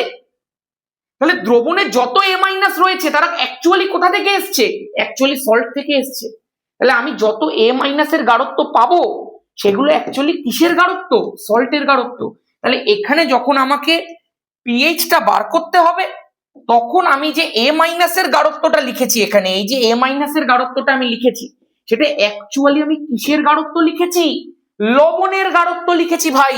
তাহলে pH equal two PKA plus log concentration of লবণ, কারণ সম-আয়ন নীতির জন্য অ্যাসিডের ডিসোসিয়েশনটা তো সাপ্রেস করে গেছিল, অ্যাসিড ডিসোসিয়েশনের ফলে A মাইনাস আর ছিলই না, পুরোটাই ছিল লবণের ডিসোসিয়েশনের ফলে। সুতরাং যতটাই আমি এ মাইনাস পেয়েছি সেটা লবণ থেকেই পেয়েছি, সেই জন্য এ মাইনাস এর কনসেন্ট্রেশন মানে লবণের কনসেন্ট্রেশন। আর এইচ এ মানে কি? এইচ এ মানে তো অ্যাসিড কনসেন্ট্রেশন। এইচ এটা তো আমরা অ্যাসিডই ধরেছিলাম, তাহলে যে এইচ এ কনসেন্ট্রেশন আছে সেটা পুরোটাই তো অ্যাসিড কনসেন্ট্রেশন। তাহলে এইচ এটা অ্যাসিড আর A minus H A acid সবাই বলতে পারে, মেন জায়গাটা হচ্ছে এইটা যে এ মাইনাসটা অ্যাকচুয়ালি লবণ। একদম ক্লিয়ার। তাহলে এই হচ্ছে আমার পুরো হ্যান্ডারসন হ্যাসেলবার্গ ইকুয়েশন, যেটা বাফারের পিএইচ নির্ণয়ের জন্য ইউজ করা হয়। একদম ক্লিয়ার। নেক্সট, এই হচ্ছে পুরো জিনিসটা ছিল, এটাকে পুরো একবার শিখিয়ে দিলাম। আমাদের ব্যাচের মধ্যে যখন আমরা এগুলো করেছি খুব ডিটেলে এক্সপ্লেন করেছি, এখানেও তোকে পুরো বিষয়টা একবার রিক্যাপ করিয়ে দেওয়ার চেষ্টা করলাম। নেক্সট দেখ যেটা রয়েছে, বলছে 0.005 মোলার CaOH এর হোল টুয়াইস এই দ্রবণটার পিএইচ কত হবে? তুই চিন্তা করে দেখ ভাই একটুখানি। আমি যদি তোকে একটু দেখতে বলি CaOH এর হোল টুয়াইস কে, তাহলে তুই সেখান থেকে বুঝতে পারছিস এটা বিয়োজিত হয়ে তৈরি করবে Ca2 plus plus 2OH minus. কি করে তৈরি করলো তুইও জানিস, নিজের বউ পাশে বসে আর অন্যের বউ মাথায় বসে। এটা কিন্তু আমাদের একটা সিক্রেট ট্রিক, শুনতে খারাপ লাগলেও এটা সত্যি কথা। মানে সত্যি কথা ইন দ্য সেন্স, মানে এটা এখানে সত্যি কথা আর কি। মানে ক্যালসিয়ামের তলায় 1 আছে, তাহলে এটা হচ্ছে ক্যালসিয়ামের নিজের বউ, তো নিজের বউ পাশে বসেছে। আর এটা OH এর তলায় 2 আছে, তাহলে এটা হচ্ছে বন্ধুর বউ, তো বন্ধুর বউ কোথায় বসেছে বল? মাথার উপর বসেছে। ঠিক আছে, ক্যালসিয়াম ধাতু বলে মাথার উপর প্লাস বসেছে। OH-টা কি? OH এর নিজের বউকে 2, তাহলে সেটা পাশে বসেছে। আর ক্যালসিয়ামটা কি? বন্ধু OH, তাহলে বন্ধুর বউ 1, সেটা ওর কোথায় উপর বসেছে? মাথার উপর বসেছে। গল্প শেষ। ঠিক আছে, একদম ক্লিয়ার। এইবার তুই খেয়াল করে দেখ, যদি 1 মোল ক্যালসিয়াম হাইড্রোক্সাইড ডিসোসিয়েট করে তো 2 মোল OH মাইনাস তৈরি করছে, বল হ্যাঁ। আমি বললাম একদম। আচ্ছা, যদি এটা 1 মোলের পরিবর্তে আমি 0.005 মোল নিই, তাহলে সেইখান থেকে কত মোল OH মাইনাস তৈরি হবে? না দাদা, 1 মোল থাকলে তার দ্বিগুণ হচ্ছিল, তো এত মোল থাকলে তার দ্বিগুণই হবে। আমি বললাম হ্যাঁ। তাহলে এর মোল কত হয়ে যাবে? না 2 × 0.005। 5 2 10 শূন্য হাতে 1, 2 0 0 আর 1, এখানটায় দুটো শূন্য হয়ে গেল, 3 ঘর আগে দশমিক বসে গেল। 0.01 মোল ইজ দ্য কারেক্ট অপশন। তার মানে আমরা OH মাইনাসের কনসেন্ট্রেশনটা কত পাচ্ছি বল? কনসেন্ট্রেশন অফ OH মাইনাস সেটাই তো পাচ্ছি 0.01। আমি বললাম হ্যাঁ, একদমই তাই, একদমই তাই। কারণ এর এইটা যতটা থাকবে তার দ্বিগুণই হবে, কারণ আমরা এই বিয়োজন থেকেই দেখতে পাচ্ছি সেটা। তাহলে যদি OH মাইনাসের কনসেন্ট্রেশন এটা হয়, এটাকে কি লেখা যায়? 1/100। 1/100 মানে কি? 10⁻²। একদম ক্লিয়ার। আচ্ছা চিন্তা করে দেখ তো, আমরা POH জানি না, পিএইচ এর পাশাপাশি তো আরেকটা কোয়ান্টিটি আমরা জানি যেটাকে আমরা POH বলে থাকি। আর POH টাকে কিভাবে লেখা যায়? -log/10 of concentration of OH minus. তুই বল হ্যাঁ, একদম ক্লিয়ার। OH মাইনাস কনসেন্ট্রেশন কত দেখতে পাচ্ছি? 10⁻²। তাহলে -log/10 অফ 10⁻²। 10⁻² আছে, তো -2টা সামনে চলে এলো, মাইনাসে মাইনাসে প্লাস হয়ে গেল, তাহলে POH এর ভ্যালুটা 2 হয়ে গেল। POH এর ভ্যালু যদি 2 হয় তাহলে PH প্লাস POH তোরা জানিস আয়নীয় গুণফল থেকে 14 হয়। তাহলে PH এর ভ্যালুটা কত হয়ে যাবে বল? 14 মাইনাস POH হয়ে যাবে। তাহলে 14 মাইনাস 2 অ্যান্সার হয়ে গেল 12। তাহলে PH এর ভ্যালুটা কত বেরিয়ে গেল? 12 বেরিয়ে গেল। আশা করতে পারি ক্লিয়ার আছে ভাই। বড্ড বড় বড় অঙ্ক কিন্তু এগুলো, মানে বড্ড টাইম টেকিং। চল দেখি নেক্সট প্রবলেমটা দেখা যাক। বলেছে 2A থেকে A2 আছে, এই গ্যাসীয় বিক্রিয়ার ক্ষেত্রে সাম্য ধ্রুবক কেসি দিয়ে দিয়েছে আমাকে। আচ্ছা, তাহলে প্রমাণ করতে দিয়েছে এইটা। খেয়াল করে দেখ, এই প্রত্যেকটা প্রশ্ন কিন্তু ভালো ভালো প্রশ্ন ভাই, প্রত্যেকটা কোয়েশ্চেন দেখবি স্ট্যান্ডার্ড কোয়েশ্চেন। আমাকে দিয়ে দিয়েছে 2A থেকে A2। আচ্ছা, খুব ভালো কথা। আমি জাস্ট একটা বিষয়ে খেয়াল করব যে 2 মোল A রিঅ্যাক্ট করে 1 মোল A2 তৈরি করছে। একদম ক্লিয়ার আছে, যেমনি অক্সিজেনের ক্ষেত্রে হয়, দুটো পরমাণু মিলিয়ে একটা অণু তৈরি করে। আমি এখানে দেখতে পাবো, যদি ভালো করে মন দিয়ে শোন, যদি আমি ধরে নিই প্রথমে এটা 1 মোল ছিল, এটা 0 ছিল, রাইট? এইটার যদি 2 মোল রিঅ্যাক্ট করে তাহলে এটার 1 মোল তৈরি করে। একদম পরিষ্কার। আমি ধরে নিচ্ছি এইটার 2x মোল রিঅ্যাক্ট করে গেছে। ইনিশিয়ালি এটা ছিল, ইনিশিয়াল স্টেজের মধ্যে এটা ছিল, যখন ইকুইলিব্রিয়ামে গেছে, ইকুইলিব্রিয়ামে যেতে যেতে আমি ধরেছি 2x মোল রিঅ্যাক্ট করে গেছে, মানে 1 - 2x আমাকে করে দিতে হবে। এবার এই যে 2x পরিমাণ রিঅ্যাক্ট করেছে, এখানে কতটা তৈরি হবে? না এখানে 2 থেকে দাদা হাফ 1 তৈরি হতো, তাহলে 2x রিঅ্যাক্ট করলে হাফ x তৈরি হবে। আমি বললাম একদম একদম একদম। আচ্ছা, যদি এটা তৈরি হয় তাহলে আমাকে কেসির মানটা বার করতে দিয়েছে। কেসি বার করার জন্য আমার কি দরকার? দেখ ভাই, তোর এখানে তো কেসি বার করতে গেলে কনসেন্ট্রেশন লাগবে। কনসেন্ট্রেশন মানে কি? মোল পার ভলিউম। মানে আমাকে একটা আয়তন নিয়ে রাখতে হবে ভাই। আমি ধরে নিচ্ছি ইকুইলিব্রিয়ামে যে আয়তনটা আছে, যে ভলিউমটা রয়েছে, সেটা হচ্ছে ভি, কারণ সবারই আয়তন সেম হবে। তাহলে এবার আমি কি করব ভাই? কেসির ভ্যালুটাকে বার করব। তাহলে কেসি ইকুয়াল টু লেখা যায়, এই যে A2 তৈরি হচ্ছে, concentration of A2 divided by concentration of A তার স্কোয়ার। এবার আমি যদি তোকে জিজ্ঞাসা করি কনসেন্ট্রেশন অফ A2 কত, না যত মোল অফ A2 তৈরি হয়েছে মানে x ডিভাইডেড বাই আয়তন মানে v, একদম এটাই তো কনসেন্ট্রেশন। স্যার কোনো স্কোয়ার ফেয়ার নেই, আর নিচে কত হয়ে যাবে বল? 1 মাইনাস 2x। তাহলে 1 মাইনাস 2x আছে, সেটা হচ্ছে A কনসেন্ট্রেশনের, ডিভাইডেড বাই হচ্ছে তার v, পুরোটার হচ্ছে তার স্কোয়ার হয়ে গেল, একদম ক্লিয়ার। তাহলে x divided by 1 minus 2x এর স্কোয়ার, ওপরে v ছিল, v স্কোয়ার গেল, তাহলে এখানে দেখ v আর v স্কোয়ার, মানে তুই খেয়াল করতে পারছিস নিশ্চয়ই, এগুলো সব বাচ্চাদের জিনিস। এই যে x বাই v আছে, ওপরে v স্কোয়ার উঠে গেছে, তাহলে একটা v দিয়ে v স্কোয়ার কেটে পুরোটা হয়ে গেল x v divided by 1 minus 2x এর স্কোয়ার। একদম ক্লিয়ার, একদম ক্লিয়ার, একদম ক্লিয়ার। এই পর্যন্ত একদম ক্লিয়ার আছে ভাই। এবার তুইও জানিস এই যে যতটা বিয়োজিত হয় সেটা অত্যন্ত ক্ষুদ্র একটা রাশি হয়। 1 মাইনাস যে 2x এর পরিমাণটা রয়েছে, সেই 2x একের সাপেক্ষে ভীষণ ভীষণ ছোট। যদি একের সাপেক্ষে ভীষণ ভীষণ ছোট হয়, তো তার আবার স্কোয়ার করতে হয়েছে। তাহলে 1 মাইনাস 2x এমনি নিয়ার ইকুয়াল টু 1, তো তার আবার স্কোয়ার যদি আমি করি তো পুরোটাই নিয়ার ইকুয়াল টু 1 হয়ে যাচ্ছে। তার মানে আমি বলতে পারি কেসির ভ্যালুটা নিয়ার ইকুয়াল টু xv হয়ে যাচ্ছে, কারণ পুরোটা তো নিচের পুরোটা তো 1 এর সমান, আর 1 এর স্কোয়ার মানেও 1, এই জন্য এই পুরোটা ভ্যালুটার ভ্যালু xv। একদম ক্লিয়ার, একদম ক্লিয়ার। আচ্ছা তুই আমাকে একটা কথা বলে দেখাতো, আমি যদি তোকে জিজ্ঞাসা করি পিভি ইকুয়াল টু কি হয়, তুই বলবি দাদা পিভি ইকুয়াল টু এনআরটি হয়, যেখানে এই এনটা হচ্ছে টোটাল মোল। টোটাল মোল মানে মানে সাম্যাবস্থায় টোটাল যতটা রয়েছে। আমি বললাম কতটা রয়েছে রে সাম্যাবস্থায় টোটাল? না দাদা, এর মোল হচ্ছে 1 মাইনাস 2x আর এর মোল হচ্ছে x, তার মানে 1 মাইনাস 2x প্লাস x হয়ে গেল 1 মাইনাস x, এটাই হচ্ছে টোটাল মোল। আমি বললাম আচ্ছা, তাহলে তোকে কি বার করতে দিয়েছে? তোকে বার করতে দিয়েছে পিভি বাই আরটির ভ্যালু। আমরা যদি পিভি বাই আরটির ভ্যালুটা বার করতে চাই, তাহলে পিভি বাই আরটি সেই ভ্যালুটা আসছে এন টোটাল, আর এন এর ভ্যালুটা কত?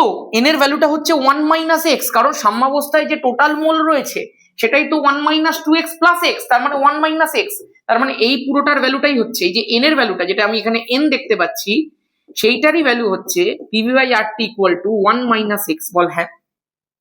আর তুই এক্ষুনি দেখেছিস এক্স এর ভ্যালু কত? এক্স এর ভ্যালু হচ্ছে কেসি বাই ভি। যদি X V equal to KC হয় তাহলে এক্স এর ভ্যালু কেসি বাই ভি, তাহলে তুই এখানটা এক্স এর ভ্যালু বসিয়ে দে। সুতরাং PV by RT equal to 1 minus KC by V. বিশ্বাস করে অঙ্কগুলো একটু কঠিন অঙ্ক, একটু কঠিন অঙ্ক, টু বি ভেরি অনেস্ট। আমি অঙ্কগুলোকে ভালো ভালো থেকে সিলেক্ট করেছি, বাট ভালো অঙ্ক, মানে পরীক্ষাতে দিলে তোরা পারবি না যদি তোকে না প্র্যাকটিস করি। হ্যাঁ, আজকের পরে তোকে যদি না দিলে তুই না পারিস তাহলে পাপ করছিস ভাই। যা শিখিয়ে দিচ্ছি চোখ কান নাক বন্ধ করে শিখে নে ভাই। আর যারা চ্যানেলটাকে এখনো সাবস্ক্রাইব করিসনি তারা তো আরো বড় পাপ করছে। এটা আমার নতুন চ্যানেল ভাই, আগের চ্যানেলটাকে তোরা অনেকেই সাবস্ক্রাইব করে রেখেছিস, এই চ্যানেলটাকে করছিস না। এমনি করে বলছি, ভাল লাগে না এসব বলতে আমার যদিও। চল নেক্সট দেখা যাক, বলে দিয়েছে কোন শর্তে একটি রাসায়নিক বিক্রিয়ার সাম্য ধ্রুবক উষ্ণতার উপর নির্ভরশীল হয়। কি বলেছে? কোন শর্তে একটি রাসায়নিক বিক্রিয়ার সাম্য ধ্রুবক উষ্ণতার উপর নির্ভরশীল হয়। আই গেস প্রশ্নটা একটু ভুল দেওয়া আছে ভাই। রাসায়নিক বিক্রিয়ার সাম্য ধ্রুবক ন্যাচারালি উষ্ণতার উপরে নির্ভরশীল এমনিতেই হয়, তার জন্য কোনো আলাদা শর্ত লাগে না। যেমন তোকে যদি আমি একটা বিষয় বলি, ধর এরকম করে তোকে দেখাতে আমি পারি, ধর এ প্লাস বি আছে, সেখান থেকে সি তৈরি হচ্ছে। এবার তুই চিন্তা করে দেখ, এই রিয়াকশনটা ধর একটা এন্ডোথার্মিক রিয়াকশন। এন্ডোথার্মিক মানে মানে যেটাকে বাইরে থেকে তাপ দিতে হয় তবে সেই রিয়াকশনটা সামনের দিকে যায়। মানে এই রিয়াকশনটাকে ফরওয়ার্ডে নিয়ে যাওয়ার জন্য বাইরে থেকে হিট গ্রহণ করতে হয়, বাইরে থেকে হিট দিতে হয় রিয়াকশনটাকে, রাইট? তার মানে দাদা এন্ডোথার্মিক রিয়াকশনের ক্ষেত্রে ডেল এইচ এর ভ্যালুটা গ্রেটার দ্যান 0 হয়। তো ডেল এইচ যখন গ্রেটার দ্যান 0 হবে তখনই এটা সামনের দিকে যাবে, এবং আমরা তো জানি সাম্য ধ্রুবকের ভ্যালুটা কি হয়, concentration of C divided by concentration of A into concentration of B হয়। যদি সি এর পরিমাণটা বাড়তে থাকে, যদি সামনের দিকে এটা যেতে থাকে, তাহলে সাম্য ধ্রুবকের মানটাও বাড়তে থাকবে, মানে সাম্য ধ্রুবকের যে মানটা রয়েছে সেটা ঘুরিয়ে উষ্ণতার উপরে নির্ভরশীল হলো। উষ্ণতা যত বাড়ছে সাম্য ধ্রুবক তত বাড়ছে। কোন ক্ষেত্রে? এন্ডোথার্মিক রিয়াকশনের ক্ষেত্রে। এবার যদি আমি তোকে বলি এক্সোথার্মিক রিয়াকশনে কি হয়, ধর সেম রিয়াকশন এ প্লাস বি থেকে সি, এই রিয়াকশনটা একটা এক্সোথার্মিক রিয়াকশন, মানে এই রিয়াকশনটাতে বাইরে থেকে হিট দিলে এই রিয়াকশনটা সামনের দিকে না গিয়ে পেছনের দিকে ফেরত চলে আসে, কারণ এই রিয়াকশনটাতে নিজে থেকে হিট তৈরি হয়, একে বাইরে থেকে হিট দেওয়ার প্রয়োজন পড়ে না। আর বাইরে থেকে যদি হিট আমি দিয়েও দিই তাহলে সেটা একটা নেগেটিভ ক্যাটালিস্ট হিসেবে কাজ করে। ক্যাটালিস্ট উচ্চারণই করা উচিত না, সেটা একটা নেগেটিভ ইম্প্যাক্ট তৈরি করে, মানে ওটা সামনের দিকে না নিয়ে গিয়ে পেছনের দিকে নিয়ে যায় in case of exothermic reaction. আম্বানিকে তুই পয়সা দিলে কি হবে, বুঝতেই পারছিস। তাহলে এখানে যদি এক্সোথার্মিক রিয়াকশনে তুই যদি হিট দিস, তখন যে সাম্য ধ্রুবকের ভ্যালু আছে concentration of C divided by concentration of A into concentration of B, C এর পরিমাণটা কমবে, তো কমার ফলে কে এর পরিমাণটাও কমবে। তাহলে সাম্য ধ্রুবকের মানটা ঘুরিয়ে উষ্ণতার উপরে নির্ভর করছে in both the reactions, in exothermic or endothermic. But তুই চিন্তা করে দেখ, এক্সোথার্মিকের ক্ষেত্রে ডেল এইচ এর মানটা গ্রেটার দ্যান এর বদলে লেস দ্যান 0 হয়ে যায়। এক্সোথার্মিকে যদি লেস দ্যান 0 হয় তো এন্ডোথার্মিকে গ্রেটার দ্যান 0 হয়, আমরা এই বিষয়টা জানি। তার মানে এই দুটো ক্ষেত্রে তো উষ্ণতার উপর নির্ভরশীল হলো। প্রশ্নটা হওয়া উচিত ছিল কোন ক্ষেত্রে নির্ভরশীল হয় না। আই গেস এইটা একটুখানি বেশি এফেক্টিভ কোশ্চেন হতে পারত। এটা তোদের সিলেবাসের আন্ডারে পড়ে না। ভ্যান টফের ইকুয়েশন আছে এবং সেখান থেকে বলে দেওয়া যায় যদি ডেল এইচ এর মান কখনো ইকুয়াল টু 0 হয়ে যায় তখন সেই রিয়াকশনটার ক্ষেত্রে কখনোই সাম্য ধ্রুবকটা উষ্ণতার উপরে নির্ভর করবে না। যদিও এইটা সম্পূর্ণভাবে সত্যি আমি সেটাও বলতে পারবো না, বাট ম্যাথামেটিক্যালি এটা একদম পসিবল যে সত্যি সাম্য ধ্রুবক উষ্ণতার উপর নির্ভরশীল নয় যখন ডেল এইচ এর ভ্যালুটা ইকুয়াল টু 0। ঠিক আছে, তাহলে এইটা একটা শর্ত হতে পারে। প্রশ্নটা ভুল দেওয়া আছে। নেক্সট প্রশ্ন দেখা যাক কি বলে দিয়েছে। আচ্ছা, বলেছে NH4NO3 তে নাইট্রোজেন পরমাণু দুটির জারণ সংখ্যা নির্ণয় করো। খুব ভালো একটা প্রশ্ন, আমি জারণ সংখ্যার সময় করিয়েছি, নিশ্চয়ই তোরা যারা যারা আমার কাছে পড়িস না তারাও এটা পড়েছিস। এটাকে প্রথমেই আয়নিত করতে হয়, আয়নিত করলেই হয়ে যায় NH4+ অ্যামোনিয়াম ক্যাটায়ন, বা মূলক বলতে পারিস NO3- মানে নাইট্রেট মূলক।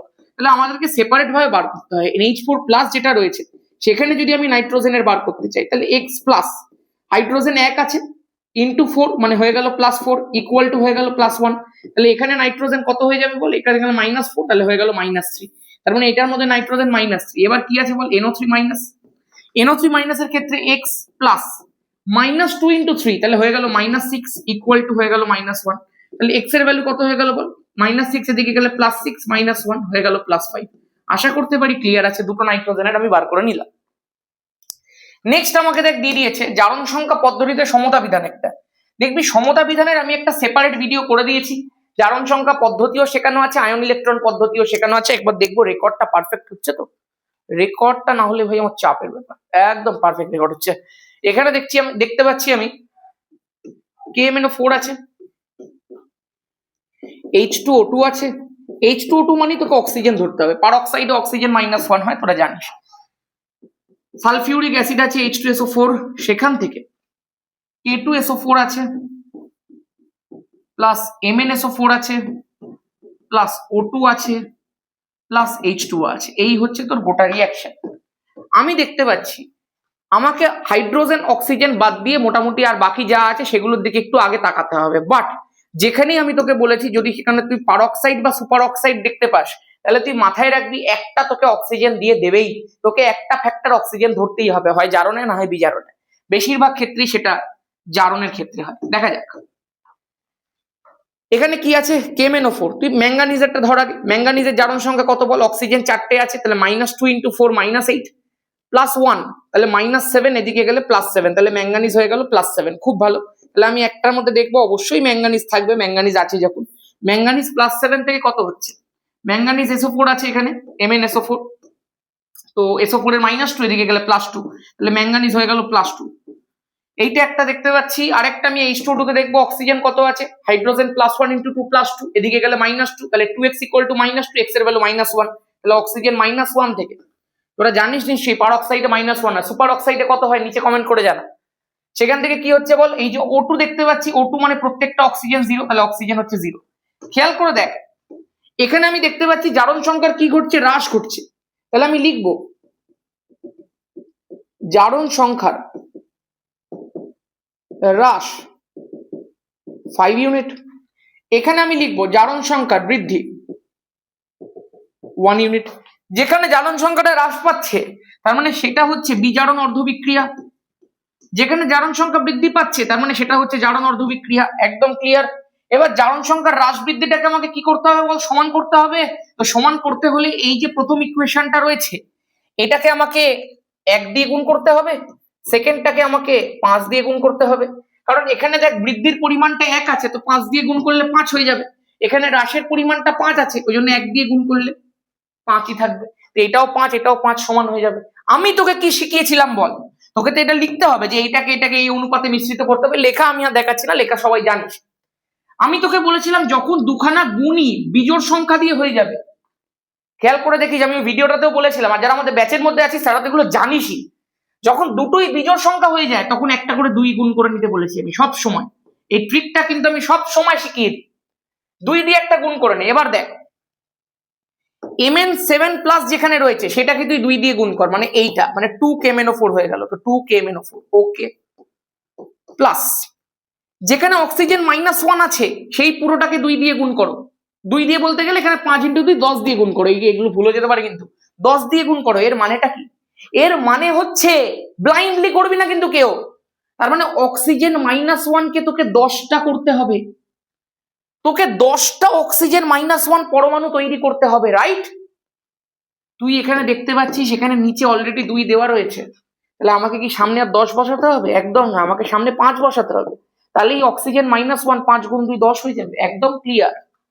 আর কি আছে, H2SO4 যেমন ছিল তেমনই বসবে, আর শরীরটা খুব একটা ভালো লাগছে না। নেক্সট K2SO4 যেমন ছিল তেমনই বসবে। MnSO4 মানে Mn2+, সামনে 2 বসে যাও, তাহলে 2MnSO4, গল্প শেষ। প্লাস O2 আছে মানে অক্সিজেন 0, সেটাকেও আমাকে 10টা করতে হবে, সামনে এখানে নিচে 2 বসানো আছে, সামনে 5 বসিয়ে দে। বুঝতে পারছিস আমি কেন সামনে একটা 2 গুণ করে নিতে বলি প্রত্যেকের, যাতে ভগ্নাংশ না করতে হয় ভাই। আর এখানে দেখতে পাচ্ছি জল যেমন আছে জল তেমন বসিয়ে দাও, শেষ হয়ে গেছে। দেখতো একবার একটুখানি কাউন্ট করে, ম্যাঙ্গানিজ 2, তো ম্যাঙ্গানিজ তো মিলবেই, তুই একটুখানি হাইড্রোজেন কাউন্ট করতো, 5 2 10, এখানে কতগুলো আছে, না হাইড্রোজেন মেলেনি, হাইড্রোজেনকে মেলাতে হবে, হাইড্রোজেনকে মেলাতে হবে, আগে অক্সিজেন মেলাই। 4 2 8টা অক্সিজেন, এখানে 5 2 10টা অক্সিজেন, 10টা 8টা 18টা, 18টার এখানে 4টে 22টা, এখানে অক্সিজেন আছে 4টে। আমি এটাকে যেগুলোকে করতে পারবো, যেগুলো অলরেডি এখনো পর্যন্ত ব্যালেন্স হয়নি আমি সেগুলোকে চেঞ্জ করতে পারবো। এখানে অক্সিজেন 4টে আছে, এখানে অক্সিজেন, এটাকে চেঞ্জ করতে পারবো না, অক্সিজেন আছে 4 2 8টা, আচ্ছা এখানে অক্সিজেন আছে 10টা। এই জায়গাগুলো খুব চাপের ব্যাপার, 10 আর 18 আর 4 22, 22 আর 23 আছে, এখানে 18 আর 4 22 আছে। ওকে, সালফার ব্যালেন্স কর দেখি, সালফার দিয়ে মেলা, এখানে সালফার 2 আর এখানে এতক্ষণ ধরে বকে যাচ্ছি, হ্যাঁ এই তো এখানে একটা সালফার, এখানে 2টো সালফার, 3টে সালফার, তো সামনে 3 বসিয়ে দিলি তো হয়ে গেল, আর তো কোথাও সালফার নেই, দেখ সব মিলে গেছে, হ্যাঁ পাগল। দেখি অক্সিজেন 4 2 8টা, 5 2 10টা, 18টা, 18টা আর এখানটা হয়ে গেল 3 4 12টা, 18 আর 2 হচ্ছে তো 30, এখানে 4টে, এখানে 8টা, 12টা, 12 আর এখানে 10 22, আর এখানে 8 বসিয়ে দে, শেষ হয়ে গেল 30। হাইড্রোজেন দেখে নে, হাইড্রোজেন হচ্ছে 10টা, হাইড্রোজেন হচ্ছে 6টা 16টা, এখানে হাইড্রোজেন হচ্ছে 8 2 16টা, নে মিলে গেছে। দর্শক পরমাণুর জন্য ব্যালেন্স করে দিয়েছি ভাই। নেক্সট কি আছে দেখি, শরীরটা বড্ড খারাপ লাগছে। বলেছে আয়ন ইলেকট্রন পদ্ধতিতে প্রদত্ত সমীকরণ, ভাই এটা তো আমি দেখিয়ে দিয়েছি, সমীকরণের যে ব্যালেন্সের যে ভিডিওটা দেওয়া আছে ওর মধ্যে পুরো এটাই করে দেওয়া আছে। এমন একটি যৌগের উদাহরণ দেয় যা অন্তর্ভুক্ত মৌলের জারণ সংখ্যা ভগ্নাংশ হয়। আচ্ছা অন্তর্ভুক্ত যৌগের জারণ সংখ্যা ভগ্নাংশ হয়, সুপার অক্সাইড, KO2, অক্সিজেনের জারণ সংখ্যা চিন্তা করে দেখ, পটাশিয়ামের +1, অক্সিজেনের x × 2 ইকুয়াল টু 0, তো 2x এর ভ্যালু হয়ে যায় -1, x এর ভ্যালু হয়ে যায় -12, একদম ক্লিয়ার। ব্যারন সংখ্যা ভগ্নাংশ। আরেকটা নিচে কমেন্ট করে জানাতো দেখি। নেক্সট দেখা যাক কি বলে দিয়েছে, বলেছে গ্রিগনাট বিকারকের সাহায্যে কিভাবে ইথেন প্রস্তুত করবে। ভাই খুব সোজা জিনিস, আগে তুই এমন একটা গ্রিগনাট বিকারক নে যেটার সাথে জল মেশালে তুই ইথেন পাবি। আমি এই একটা অ্যালকিল পার্ট নিলাম, এর সাথে ম্যাগনেসিয়াম নিলাম, ব্রোমাইড নিলাম, এটাই একটা গ্রিগনাট বিকারক, অ্যালকিল ম্যাগনেসিয়াম হ্যালাইড। এটার সঙ্গে আমি মিশিয়ে দিচ্ছি জল। এবার তুইও জানিস জল কিরকম করে ভাঙে, জল কিন্তু ভাই H+ আর OH- এ ডিভাইড হয়ে যায়, একদম ক্লিয়ার। এই H+টা কোথায় যাবে চিন্তা করে দেখ, গ্রিগনাট বিকারকের মধ্যে কার্বনটা ডেল- হয়, ম্যাগনেসিয়ামটা ডেল+ হয়, রাইট? ডেল- পার্টটার মধ্যে গিয়ে প্লাস চার্জটা গিয়ে যুক্ত হবে, যেটা পজিটিভ হবে সেটাই তো নেগেটিভের মধ্যে গিয়ে যুক্ত হবে রে ভাই। তাহলে এখান থেকে কি তৈরি হচ্ছে, CH3 আছে, CH2 এর মধ্যে কি হাইড্রোজেন ঢুকেছে, তার ফলে আরেকটা CH3 তৈরি হয়ে গেল, এটাই তো তোর ইথেন একদম। আর বাকি যেটা আছে MgOHb, আর ওটাতে আমি লেস ইন্টারেস্টেড। চলো গল্প শেষ। বেনজিনের সালফোনেশন অংশগ্রহণকারী ইলেকট্রোফাইল সব এগুলো সব শিখিয়ে দিয়েছি, টপ 25 কোশ্চেন তাড়াতাড়ি করে নে ভাই। নিচে কমেন্ট করে দেখা। বায়োরেট বিকারক কি? লঘু শীতল ক্ষারীয় KMnO4 কে বায়োরেট বিকারক বলা হয়, পটাশিয়াম পারম্যাঙ্গানেটকে।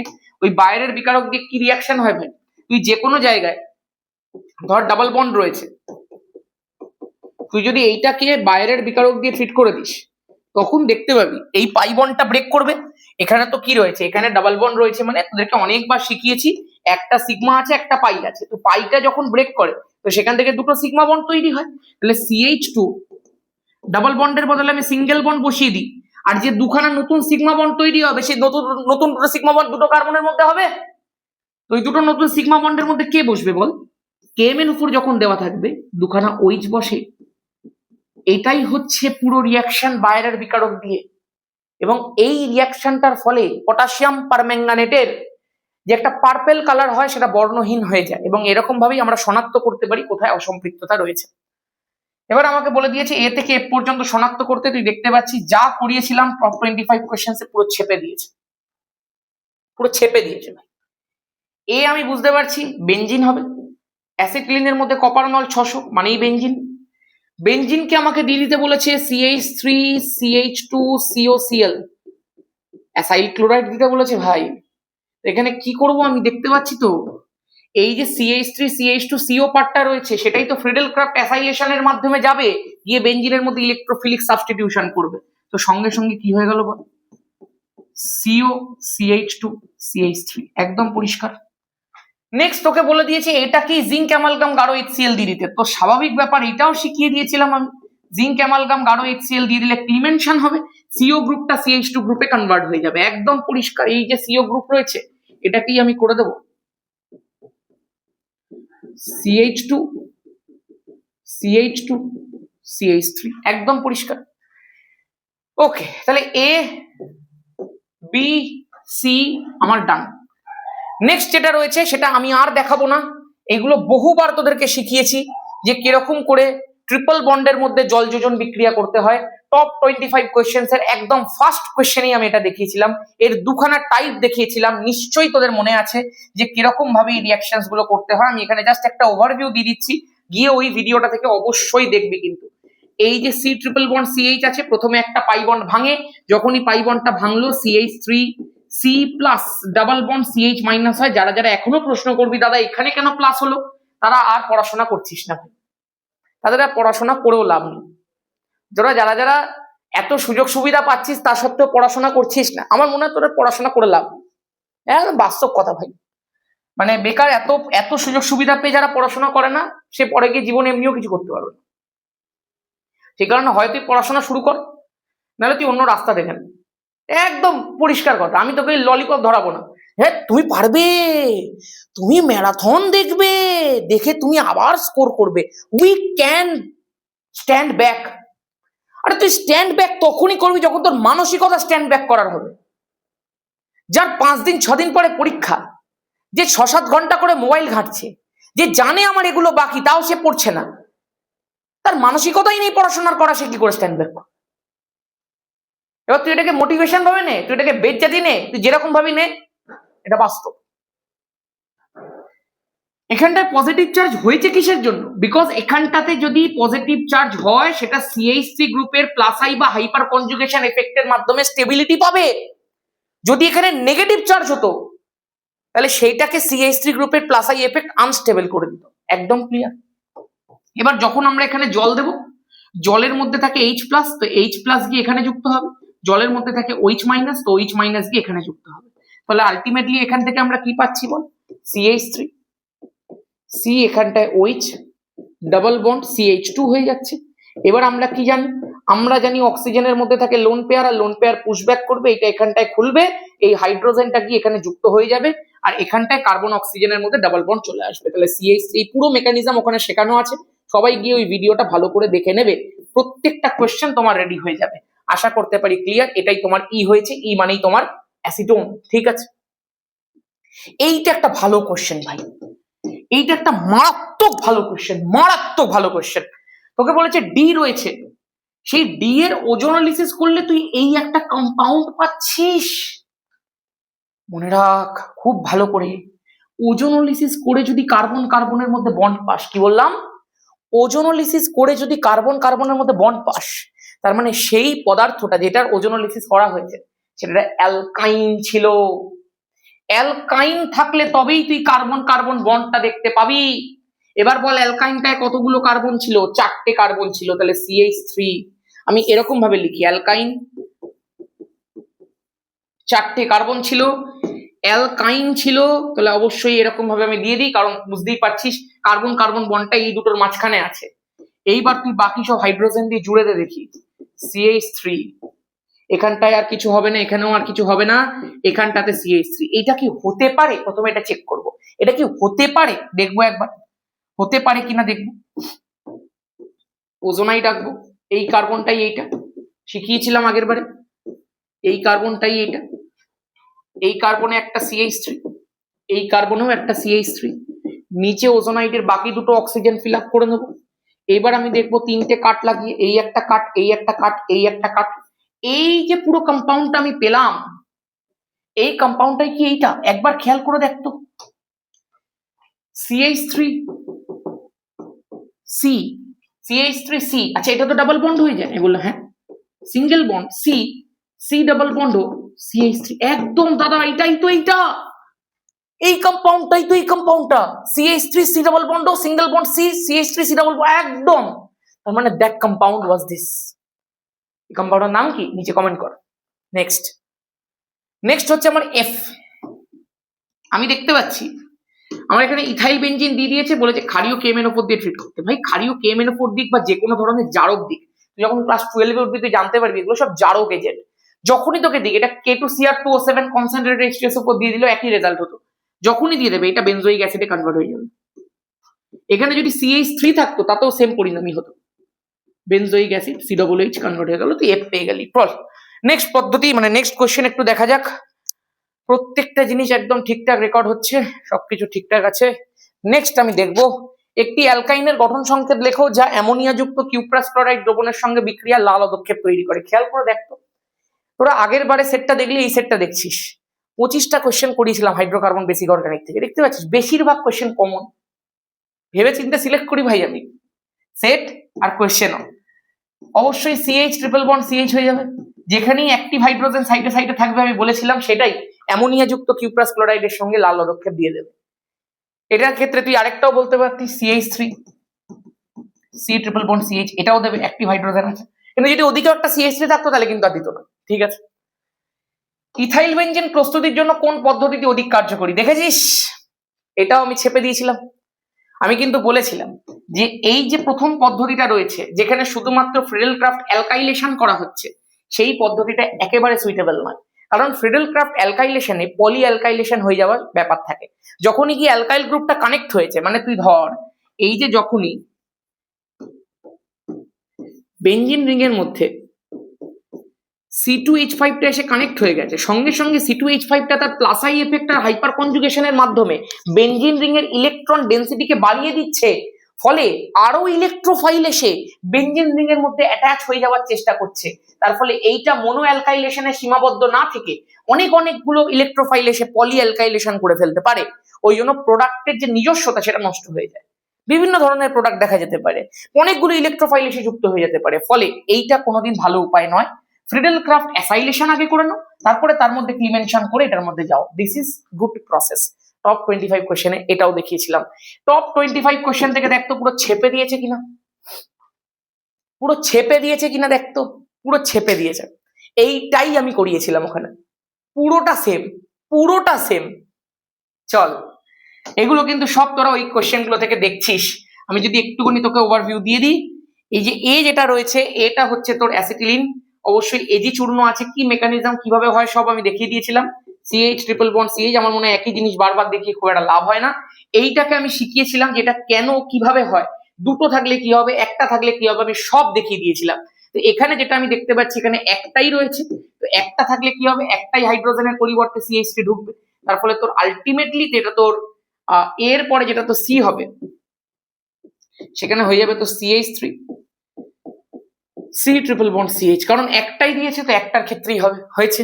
তারপরে তুই এখানে জলযোজন দেখতে পাচ্ছিস, এখানে তুই দেখতে পাচ্ছিস হচ্ছে তোর লিন্ডলার অনুঘটক, লিন্ডলার অনুঘটক দিয়ে এটা তুই বুঝতে পারছিস অ্যালকিন সিস্টেম হয়ে যাবে। সেখানে তুই দেখতে পাচ্ছিস HCl পারঅক্সাইড, আমি কিন্তু এটাও শিখিয়েছিলাম যে HCl পারঅক্সাইড যখন দেওয়া হবে সেটা অ্যাকচুয়ালি অ্যান্টি মার্কোনিকফ নয়, মার্কোনিকফ অ্যাডিশন। অ্যান্টি মার্কোনিকফ তুই জানিস পারঅক্সাইড দিলে হয়, বাট সেখানে HBr থাকতে হবে, যেহেতু HCl দিয়ে দিয়েছে সেই কারণে এটা জাস্ট মার্কোনিকফ রিঅ্যাকশন, ঠিক আছে। আর এখানটার কি দিয়ে দিয়েছে ভাই, HOCl অ্যাডিশন, তুইও জানিস আমিও জানি, পুরো ছেপে দিয়েছে। এই পুরো সেটটা করার পরে গিয়ে আমার টপ 25 কোয়েশ্চেন দেখতেই হচ্ছে। নেক্সট, ব্যাস কমপ্লিট। 3 মার্কসের যা যা কোয়েশ্চেন ছিল প্রত্যেকটা কোয়েশ্চেন আমরা কমপ্লিট করে নিয়েছি। 3 মার্কসও কমপ্লিট, 2 মার্কসও কমপ্লিট, এইবার দেখা যাক 5 মার্কস। প্রথমটা বলে দিয়েছে এনট্রপির এসআই একক লেখো। ভাই তোরাও প্রত্যেকে জানিস এনট্রপির ক্ষেত্রে ওপরে কিউ বসে নিচে টি বসে, তাহলে কিউ এর একক যেটা এসআই পদ্ধতিতে সেটা জুল হবে, কারণ এটা তাপ, ভাই তাপ, তাই না? আর এইটার ক্ষেত্রে কেলভিন হবে, তার মানে এসআই পদ্ধতির একক জুল, কেলভিন ইনভার্স হয়ে গেল, একদম পরিষ্কার। নেক্সট, হেসের সূত্র। হেসের সূত্র তোরা দেখ, ডেফিনেশন তো তোরা পড়তে পারবি, আমি জাস্ট একটু এক্সপ্লেন করে দিই। ধর কোনো একটা প্রসেস এ থেকে বি হওয়ার কথা, তুই সেটাকে এ থেকে বি না করে এ থেকে সি করলি, সি থেকে ডি করলি, ডি থেকে বি করলি। বলা হয় যদি কোনো একটা প্রসেস একটা মাত্র ধাপে সম্পাদিত হয় তাহলে এনথ্যালপির যা পরিবর্তন হবে সেই প্রসেসটাকে যদি তুই ধাপে ধাপে করিস তাহলে প্রত্যেকটা ধাপে এনথ্যালপির যে পরিবর্তন ΔH1 ΔH2 ΔH3 এদের তিনজনের সমষ্টি করে দিলে এই মেন পরিবর্তনের সাথে সেটা সমান, যদি প্রাথমিক আর অন্তিম অবস্থানটা সেম থাকে। মানে এ থেকে বি যাওয়ার সময় মোট এনথ্যালপির পরিবর্তন তাই থাকবে যতই তুই স্টেপটাকে ভেঙে ভেঙে ভেঙে ভেঙে কর, এটাই হচ্ছে বিষয়, ঠিক আছে। এই অঙ্কটা আমি পুরো হুবহু আমাদের থার্মোডাইনামিক্স এর ওয়ান শটের মধ্যে করে দিয়েছি, হুবহু করে দিয়েছি, সেই কারণে আর এখানে করাচ্ছি না। গিয়ে ওই ভিডিওগুলো দেখ ভাই, ওইগুলো না দেখলে কিন্তু বিরাট ক্ষতি। প্রত্যেকটা জিনিস মাইনিউটলি করিয়ে দেওয়া হচ্ছে 11-এ যা যা লাগছে। তাপগতিবিদ্যা তৃতীয় সূত্র, এক লাইনের সূত্র, যে কেউ পড়তে পারবে। নেক্সট কি বলে দিয়েছি দেখি। 0 ডিগ্রি সেন্টিগ্রেড উষ্ণতায় H2O সলিড থেকে H2O গ্যাস, মানে H2O সলিড থেকে H2O গ্যাস, আচ্ছা যেমনি যেমনি বলেছে দেখছি। এখানে তোকে বলে দিয়েছে এর এনথ্যালপির যে চেঞ্জ সেটা হচ্ছে 51885 জুল মোল ইনভার্স। আচ্ছা, সেকেন্ড দেখ তোকে বলে দিয়েছে H2O লিকুইড থেকে H2O গ্যাস। আচ্ছা, কি বলতে চাইছে ভাই প্রশ্নটা, পুরোটা পড়ে নেওয়াটা উচিত ছিল। 45860 জুল মোল ইনভার্স। আর প্রশ্নটা আমি সেট করেছি আমি জানি, কিন্তু এত তো প্র্যাকটিস করার সুযোগ থাকে না, প্রচন্ড চাপের মধ্যে থাকি ভাই। হলে এইটা সলিড থেকে লিকুইড কনভার্ট করতে বলেছে, এই প্রক্রিয়ার জন্য 0 ডিগ্রি সেন্টিগ্রেড উষ্ণতায় এনট্রপির পরিবর্তন গণনা করতে আছে। আচ্ছা, বুঝতে পেরেছি। আচ্ছা তুই এক কাজ করতো, এই পুরোটাকে ধরে বিয়োগ করে দে, তাহলে এই দিকটা বিয়োগ করলে কি হবে, H2O সলিড থেকে H2O লিকুইড। দাদা এটা করছো কেন? আরে তোকেই তো বলে দিয়েছে, তোকে এই দুটো দিয়ে বলে দিয়েছে H2O সলিড থেকে H2O লিকুইড বার করতে। H2O সলিড থেকে H2O লিকুইড বার করতে গেলে আমাকে তো সেইটা অ্যারো চিহ্নের এদিক ওদিক আনতে হবে, এদিকে H2O সলিড এদিকে H2O লিকুইড, তো আনবোটা কি করে সেটারই তো ব্যবস্থা করছি। প্রথমে বিয়োগ করলাম, যোগ করলে তো এদিকে মাইনাস হয়ে যেত, বিয়োগ করলাম বলি তো প্লাস হয়ে যাবে রে পাগলা, কারণ এইদিকে তো সবটাই জিরো, একদম ক্লিয়ার। আর এইটা করলে তো ওভারঅল ΔH এর ভ্যালুটা ΔH1 মাইনাস ΔH2 আসবে, একদম ক্লিয়ার। তার মানেই তো দাদা এখান থেকে H2O সলিড তুমি নেক্সট স্টেপে করবে, H2O লিকুইডটাকে এদিকে পাঠাবে, তাহলে ইকুয়াল টু এই সমান চিহ্ন অ্যারো চিহ্ন যাই বলিস H2O লিকুইড, এবং সেখানে যে পুরো এনথালপির চেঞ্জ সেটাই তো আমি দুটোর বিয়োগ করেই পেয়ে যাব। আমি বললাম একদম, দিস ইজ দ্য থিওরি। এবং দেখ তোকে যেটা পরীক্ষাতে দিয়ে দিয়েছিল H2O সলিড থেকে H2O লিকুইড, তুই সেটা আরামসে পেয়ে গেলি সলিড থেকে লিকুইড। এই বুদ্ধিগুলো খাটাতে হবে যে গ্যাস গ্যাস কেটে জিরো হবে, তো আমাকে এটা বিয়োগই করতে হবে, কারণ যোগ করলে তো এটা 2 গ্যাস হয়ে যেত, আমার তো গ্যাস দরকারই নেই, এটাও একটা ইন্ডিকেশন। ঠিক আছে, এবার আমাকে যদি ডেল এস বার করতে দেয়, ডেল এস এর ফর্মুলা আছে ভাই ডেল এইচ বাই 3, তো ডেল এইচ আমার কাছে পরিষ্কার, টেম্পারেচার আমাকে দিয়ে দিয়েছে 0°C, আমি জাস্ট বসিয়ে দেবো, আমার খেলা শেষ। 0°C তো বসাতে পারবো না, 273 কেলভিন বসাতে হবে, খেলা শেষ। নেক্সট 25°C উষ্ণতা, এটা কি প্রশ্ন দিয়েছে দেখি। 25°C উষ্ণতায় 2 কার্বন, আচ্ছা দেখি কি বলে দিয়েছে, 2 কার্বন সলিড আছে প্লাস O2 আছে গ্যাসিয়াস, সেখান থেকে 2 CO আছে গ্যাসিয়াস। আচ্ছা বিক্রিয়ার প্রমাণ বিক্রিয়া এনথালপি, আচ্ছা মানে এইটার পুরোটার প্রমাণ বিক্রিয়া এনথালপি কিছু হেসের সূত্র দিয়ে দিয়েছে, -221 কিলোজুল। তোরা ভাই এরকম ডেয়ার ডেভিলের মতো অঙ্ক করিস না, তোরা প্রথমে পুরো অঙ্কটা পড়বি। আমি পুরো অঙ্কটা না পড়ে করছি বিকজ আমি জানি এই অঙ্কগুলো কেমনি আসে। তোদের অত অভিজ্ঞতা 6 মাসের মধ্যে, 6 মাস তো নয়, এত অভিজ্ঞতা তোদের 4 মাসের মধ্যে হবে না। তোদেরকে ঠেকা মারা পড়াশোনা করানো হচ্ছে। 4 মাসের মধ্যে তুমি একটু জাস্ট ঠেকা নিয়ে নাও একটু কিছুদিনের জন্য, তারপর তুমি ভুলে যাও। এ শেখা সায়েন্স আজকাল শেখে নাকি কেউ? 4 মাসের জন্য জাস্ট একটা টেম্পোরারি রিলেশনশিপ। বলছে এই মান কি, সিও গ্যাসিয়াসের প্রমাণ গঠন এনথালপিকে নির্দেশ করে। আচ্ছা भाई কি প্রশ্ন করেছে রে, अरे शाबाश, ये क्वेश्चन तो हमने सोचा ही नहीं था। বলেছে এই বিক্রিয়াটার প্রমাণ গঠন এনথালপি এইটা, এই মান কি সিও গ্যাসিয়াসের প্রমাণ গঠন এনথালপিকে নির্দেশ করে। এই মান কি, কি বলেছে ভাই প্রশ্নটা, এই বিক্রিয়ার প্রমাণ বিক্রিয়া এনথালপির মানে এইটা, এই মানটাই কি সিও গ্যাসিয়াসের প্রমাণ গঠন এনথালপিকে নির্দেশ করে। দেখ এটা কেন দিয়ে দিয়েছে জানিস, কারণ যখন অনেকে এটা করবি যে প্রমাণ গঠন এনথালপি অফ সিও যখন বার করতে যাবি তুই কি করবি, প্রোডাক্ট মাইনাস রিঅ্যাকট্যান্ট করবি। তুই জানিস ওটুর ক্ষেত্রে পুরোটাই উইদাউট ক্যালকুলেশনই বেরিয়ে যাবে, কারণ ওটুর ক্ষেত্রে তুই গঠন এনথালপি ক্যালকুলেট করিস না, এখানে সলিড আছে তুই ধরবি না, ওই জন্য ভাবতে পারিস হয়তো সিওটার এটাই, বাট তুই ভুল ভাবছিস ভাই। প্রমাণ গঠন এনথালপি মানে জানিস, মানে হচ্ছে এর কম্পোনেন্ট গুলো দিয়ে 1 মোল পরিমাণ যৌগ প্রস্তুত করতে এনথালপির যতটা চেঞ্জ হয়, 1 মোল যদি প্রস্তুত করতে হতো তখন এনথালপির চেঞ্জটা তার প্রমাণ গঠন এনথালপি হতো। বাট এখানে সিও কত মোল রয়েছে, 2 মোলস রয়েছে, তো 2 মোলসটা তো নিশ্চয়ই এর প্রমাণ গঠন এনথালপির দ্বিগুণ হবে।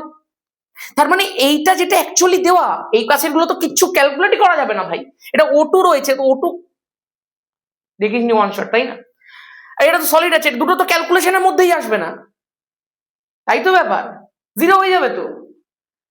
তার ফলে এই পুরোটাই এটাই, বাট এটা কিসের জন্য, এটা 2 মোলস এর জন্য, তাহলে 1 মোলস এর জন্য যেটা হবে সেটাই তার প্রমাণ গঠন এনথালপি, তাহলে এর প্রমাণ গঠন এনথালপি কত হবে না, del H formation of CO equal to এর হাফ, তাহলে -221 ডিভাইডেড বাই 2, তাহলে মাইনাস 110 দিয়ে 220, তাহলে 110.5 কিলোজুল। আশা করতে পারি ক্লিয়ার আছে।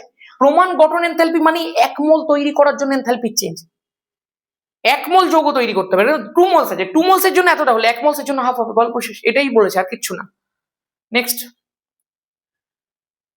ওরে সর্বনাশ করেছে, কি কোশ্চেন সিলেক্ট করেছি দেখেছিস, কি কোশ্চেন সিলেক্ট করেছি ভাই, আমি অহংকার করছি না, গর্ব করছি না, কোশ্চেন গুলো কিন্তু কাঁপিয়ে দেওয়ার মতো কোশ্চেন। যদি এই কোশ্চেন 11 এ এমনি সেট যদি দিয়ে দেয় 90% ছেলে মেয়ে ফেল করবে, 90% ছেলে মেয়ে যদি এমনি সেট পরীক্ষাতে আসে। আমি খুব কঠিন সেট রেডি করেছি ভাই, এবং এটাই হচ্ছে সিলেক্টিভ সেট করার নমুনা। বলছে জলীয় দ্রবণে জলীয় মাধ্যমে প্রদত্ত যৌগগুলির ক্ষারকত্বের ক্রম গণনা করো। তুই তো বলবি ভাই ভাই এটা আবার প্রশ্ন হলো, CH3 whole twice NH, CH3NH2, CH3 whole thrice N। আমি তো পরিষ্কার বুঝতে পারছি দাদা CH3 গ্রুপ, তোমার ভিডিও ইন্ডাকটিভ এফেক্ট আমি দেখেছি, CH3 গ্রুপের প্লাস আই এফেক্ট আছে, হাইপার কনজুগেশন আছে, যেটার মাধ্যমে ও নাইট্রোজেনের মাথার উপরে থাকা লোন পেয়ার ডেন্সিটিকে বাড়িয়ে দেবে আরো বাড়িয়ে দেবে। আর ক্ষারকীয়তা মানে কি? লোন পেয়ার ডোনেট করার ক্ষমতা। তো যত বাড়িয়ে দেবে তত সহজে লোন পেয়ার সে ডোনেট করতে পারবে। এখানে দেখো দুটো রয়েছে, তো দুটো CH3 একটু কম বাড়াবে তিনটে CH3 তুলনায়, কিন্তু এইটার ক্ষেত্রেও ডোনেট করতে পারবে। এখানে একটা CH3, তো সব থেকে কম বাড়াবে লোন পেয়ার ডেন্সিটি, তার ফলে এই সব থেকে কম বেস হওয়ার কথা। তার মানে আমার কথা অনুযায়ী এটা যদি 1, এটা যদি 2, এটা যদি 3 হয়, তাহলে সব থেকে বেশি বেসিক 3 হবে, তারপরে 1 হবে, তারপরে 2 হবে, একদম পরিষ্কার। প্রথমে 3 সবচেয়ে বেসিক 3টে CH3, তারপরে 1 একটু কম বেসিক 2টো CH3, তারপরে 2 সব থেকে কম বেসিক একটা CH3। বাট এটা ভুল। কেন ভুল? কারণ ওপরে তুই দেখ, খেয়াল করে দেখ, জলীয় মাধ্যম দিয়ে দিয়েছে ভাই। আর জলীয় মাধ্যম যখন দিয়ে দিয়েছে তখন তোকে চিন্তাটা অন্যভাবে করতে হবে। জলীয় মাধ্যমের ক্ষেত্রে কোনো একটা বেস কাকে বলে জানিস? মানে ধর CH3NH2 রয়েছে, এইটাকে ধর আমি জলের সাথে যোগ করলাম, এইটা যদি জল থেকে H+ কে গ্রহণ করতে পারে তখনই সেটা ভালো বেস। জলীয় মাধ্যমে বেসিসিটি H+ কতটা গ্রহণ করতে পারছে তার উপরে ডিপেন্ড করে, লোন পেয়ার ডোনেশনের উপর নয়। আমি দেখতে পাবো এই যে তোর একদম একদম হান্ডিকুন্ডি বেস, একদম গাট্টা গোট্টা বেস তোর যে আছে CH3 হোল থ্রাইস N, এ তো H+ গ্রহণই করবে না ভাই। তার কারণ H+ ঢুকতে গেলেই এর যে 3টে বডিগার্ড রয়েছে দেখতে পাচ্ছিস, 3খানা মিথাইল গ্রুপ, এই 3টে মিথাইল গ্রুপ H+টাকে সব দিক থেকে আটকে দেবে। আরে ভাই একটা মিথাইল মানে কি? একটা কার্বন, তার সঙ্গে আবার 3টে হাইড্রোজেন, বুঝতে পারছিস এর বিস্তার কত বড়? একটা কার্বন 3টে করে হাইড্রোজেন, কত বড় বিস্তার দেয়। কার্বন তার সাথে 3টে করে হাইড্রোজেন, তুই যেখান থেকে H+ ঢোকাতে যাও আটকে দেবে। তার ফলে এই H+ গ্রহণই করতে পারবে না, তার ফলে ওর বেসিসিটি সবচেয়ে কম। एकदम से वक्त बदल गया, जज्बात बदल गया, जिंदगी बदल गई, মারো মুঝে মারো, একদম ক্লিয়ার। তার ফলে যেহেতু H+ নিতেই পারছে না, সেই কারণে ও লিস্ট বেসিক হয়ে পড়েছে, গল্প শেষ। আচ্ছা দাদা, প্রথম তাহলে কি হবে? প্রথম হবে এই যে 8%, যেখানে সবকিছুর একটা ব্যালেন্স আছে ভাই, মানুষ ব্যালেন্স চায়, একটা সুইট স্পট চায়। এখানে দেখ দুটো CH3 জন্য লোন পেয়ার ডেন্সিটিটাও মোটামুটি ভালো আছে, আবার দুটো CH3 থাকার কারণে স্পেসও আছে হাইড্রোজেন ঢোকার, হাইড্রোজেনকে গ্রহণ করার স্পেসও রয়েছে। তার ফলে দুটো এফেক্ট কোরিলেট করে বেসিসিটিটাকে ম্যাক্সিমাম জায়গায় নিয়ে যাচ্ছে। ফলে এখানে যেটা 1 আছে তার বেসিসিটি সবচেয়ে বেশি জলীয় দ্রবণে। তারপরে তারপরে এই যে তুই যাকে একদম ইগনোর করছিলি 2, আর লিস্ট কে 3, কারণ 2 এর মধ্যে স্পেস আছে H+ নেওয়ার, বাট এর ক্ষেত্রে লোন পেয়ার ডেন্সিটি অতটা নেই, এর ক্ষেত্রে স্পেসও আছে লোন পেয়ার ডেন্সিটিও আছে, দুটো মিলিয়ে একদম পারফেক্ট বেস তৈরি করে ফেলেছে, ওই জন্য বেসিসিটি সব থেকে হাই, তারপরে 2, আর একদম লাস্টে এটা, কারণ এর লোন পেয়ার ডেন্সিটি হাই কিন্তু ওর H+ নেওয়ারই জায়গা নেই, যেটা সব থেকে মেন ছিল। একদম ক্লিয়ার আছে? নেক্সট। আচ্ছা, বলেছি একটি যৌগের উদাহরণ দাও যেখানে কাইরাল কার্বন না থাকা সত্ত্বেও আলোক সক্রিয়। খুব কমন একটা বিষয়, অ্যালিন। প্রতিস্থাপিত অ্যালিন যেগুলো হয়, যেমন ধর আমি তোকে একটা এক্সাম্পল দেখাচ্ছি, C++C++C। এখানটায় ধর একটা অ্যাভব আছে হাইড্রোজেন, একটা ধর বিলো আছে ক্লোরিন, এখানেও ধর হাইড্রোজেন আছে আর ক্লোরিন আছে, বাট ইন প্লেন আছে। খেয়াল করে দেখবে এটা পার্থক্য আছে ভাই, কার্বন কার্বন গুলো ইন প্লেন আছে। ধর একটা পেপার নিলাম, ওই পেপারের মধ্যে কার্বন কার্বন কার্বন আছে, ওই পেপারের মধ্যেই এই H আর এই Cl, এরকম ভাবে একটা H, এরকম ভাবে একটা Cl ইন প্লেন আছে। এই Hটা কি আছে? প্লেন থেকে উপরের দিকে আছে, ইন প্লেন নেই, কিন্তু প্লেন থেকে উপরের দিকে আছে। এই Clটা কোথায়? প্লেন থেকে নিচের দিকে আছে, ইন প্লেন নেই ভাই। তার ফলে এই দিকের H আর Cl, এই দিকের H আর Cl এর থেকে সম্পূর্ণ আলাদা। এই প্রতিস্থাপিত অ্যালিন গুলো কাইরাল কার্বন না থাকা সত্ত্বেও অপটিক্যাল অ্যাক্টিভিটি শো করে। এটা তো 12-এ আরো বড় করে পড়বি। কারণটা কি? কারণ এদের যদি আমি মিরার ইমেজ করি, খেয়াল করে দেখ, ধর এটা সামনে মিরার রাখলাম, তাহলে কি হবে? C++C++C হয়ে গেল, এর মিরার ইমেজ H, এর মিরার ইমেজ Cl, এখানে এর মিরার ইমেজ H, এখানে এর মিরার ইমেজ Cl। এবার তুই চিন্তা করে দেখ, তুই কি এইটাকে নিয়ে এর উপরে সুপার ইম্পোজ করতে পারবি? পারবি না। কারণ এইটাকে যখন নিবি, ঘোরাবি না কিন্তু, যে যেমনি আছে অমনি নিয়ে সুপার ইম্পোজ করবি, তাহলে তুই দেখতে পাচ্ছিস এই দিকের এইচ আর সিএল ইন প্লেন আছে, বাট এই দিকের এইচ আর সিএল অ্যাবভ আর বিলো আছে, সুপার ইম্পোজ তো করবে না, সুপার ইম্পোজেবল নয়, তাহলে non superimposable mirror image তৈরি করলো। এবং এই প্রতিস্থাপিত অ্যালিন গুলো একটুখানি এনানসিওমারের ধারণাকে স্যাটিসফাই করলো।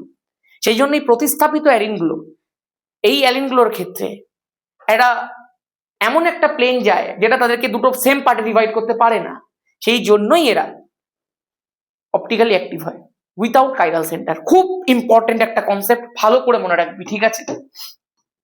চল, আমার শরীর যাচ্ছে তাই খারাপ লাগছে, আমি জানি না কেন হচ্ছে, আমার কিন্তু কয়েকদিন ধরে শরীরটা খারাপ লাগছে, মানে আই গেস জন্ডিস জন্ডিস টাইপের একটা লক্ষণ দেখতে পাওয়া যাচ্ছে, আমার মনে হচ্ছে, কেন জানি না। বলছে নিম্নলিখিত যৌগগুলোকে ইলেকট্রোফিলিক বিকারকের সাপেক্ষে সক্রিয়তার ঊর্ধ্বক্রমে সাজাও। মানে সব থেকে ভালো ইলেকট্রোফিলিক বিকারককে কে নিতে পারবে? আরে যার বেঞ্জিন রিং এর ইলেকট্রন ডেন্সিটি সব থেকে হাই হবে, সে সবচেয়ে ভালো ইলেকট্রোফিলিক বিকারক নিতে পারবে। আমি কে কে আছে দেখবো একটুখানি। এখানে আছে প্রথমেই টলুইন, তারপরে আছে আমার অ্যানিলিন, তারপরে আছে আমার ক্লোরোবেঞ্জিন। একদম পরিষ্কার ভাই, সোজা প্রশ্ন আছে। আমি জানি অ্যানিলিনের ক্ষেত্রে নাইট্রোজেন তার প্লাসার এফেক্টের মাধ্যমে, মানে NH2 গ্রুপ তার প্লাসার এফেক্টের মাধ্যমে বেঞ্জিন রিং এর ইলেকট্রন ডেন্সিটিকে বাড়িয়ে দেয়। তার ফলে এইটা সব থেকে বেশি ক্রিয়াশীল ইলেকট্রোফিলিক প্রতিস্থাপন, কারণ এর বেঞ্জিন রিং এর ইলেকট্রন ডেন্সিটি মারাত্মক high.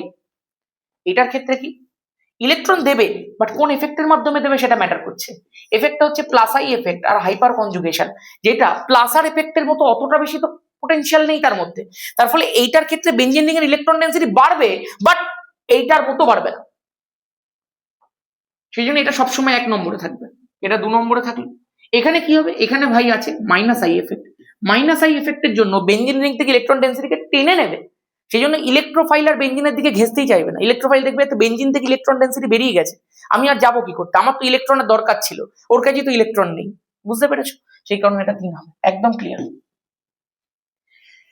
Hydroxy propanoic acid, hydroxy propanoic acid মানে, প্রোপানোয়িক অ্যাসিড মানে কি আগে তুই আমায় বল।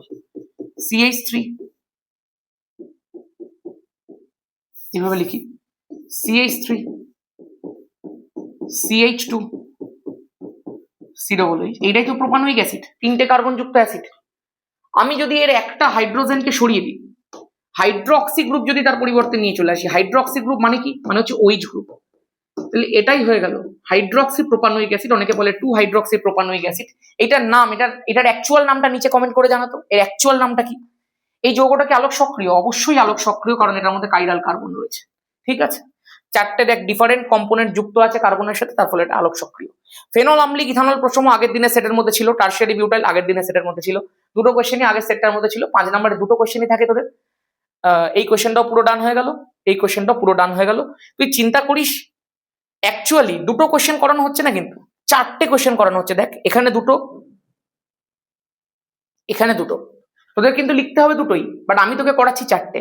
সেমনি প্রত্যেকটা অরও তোকে করিয়ে দিচ্ছি, তার মানে একটা সেটের মধ্যে কিন্তু নর্মাল সেটের থেকে বেশি কোশ্চেন ডিসকাশন হচ্ছে। This is the fact. আমার শরীরটা খারাপ লাগছে, আমি আর কথা বলছি না, ভালো থাকিস, সেটগুলো আসতে থাকবে এরপরেও। জয় ধামাকা।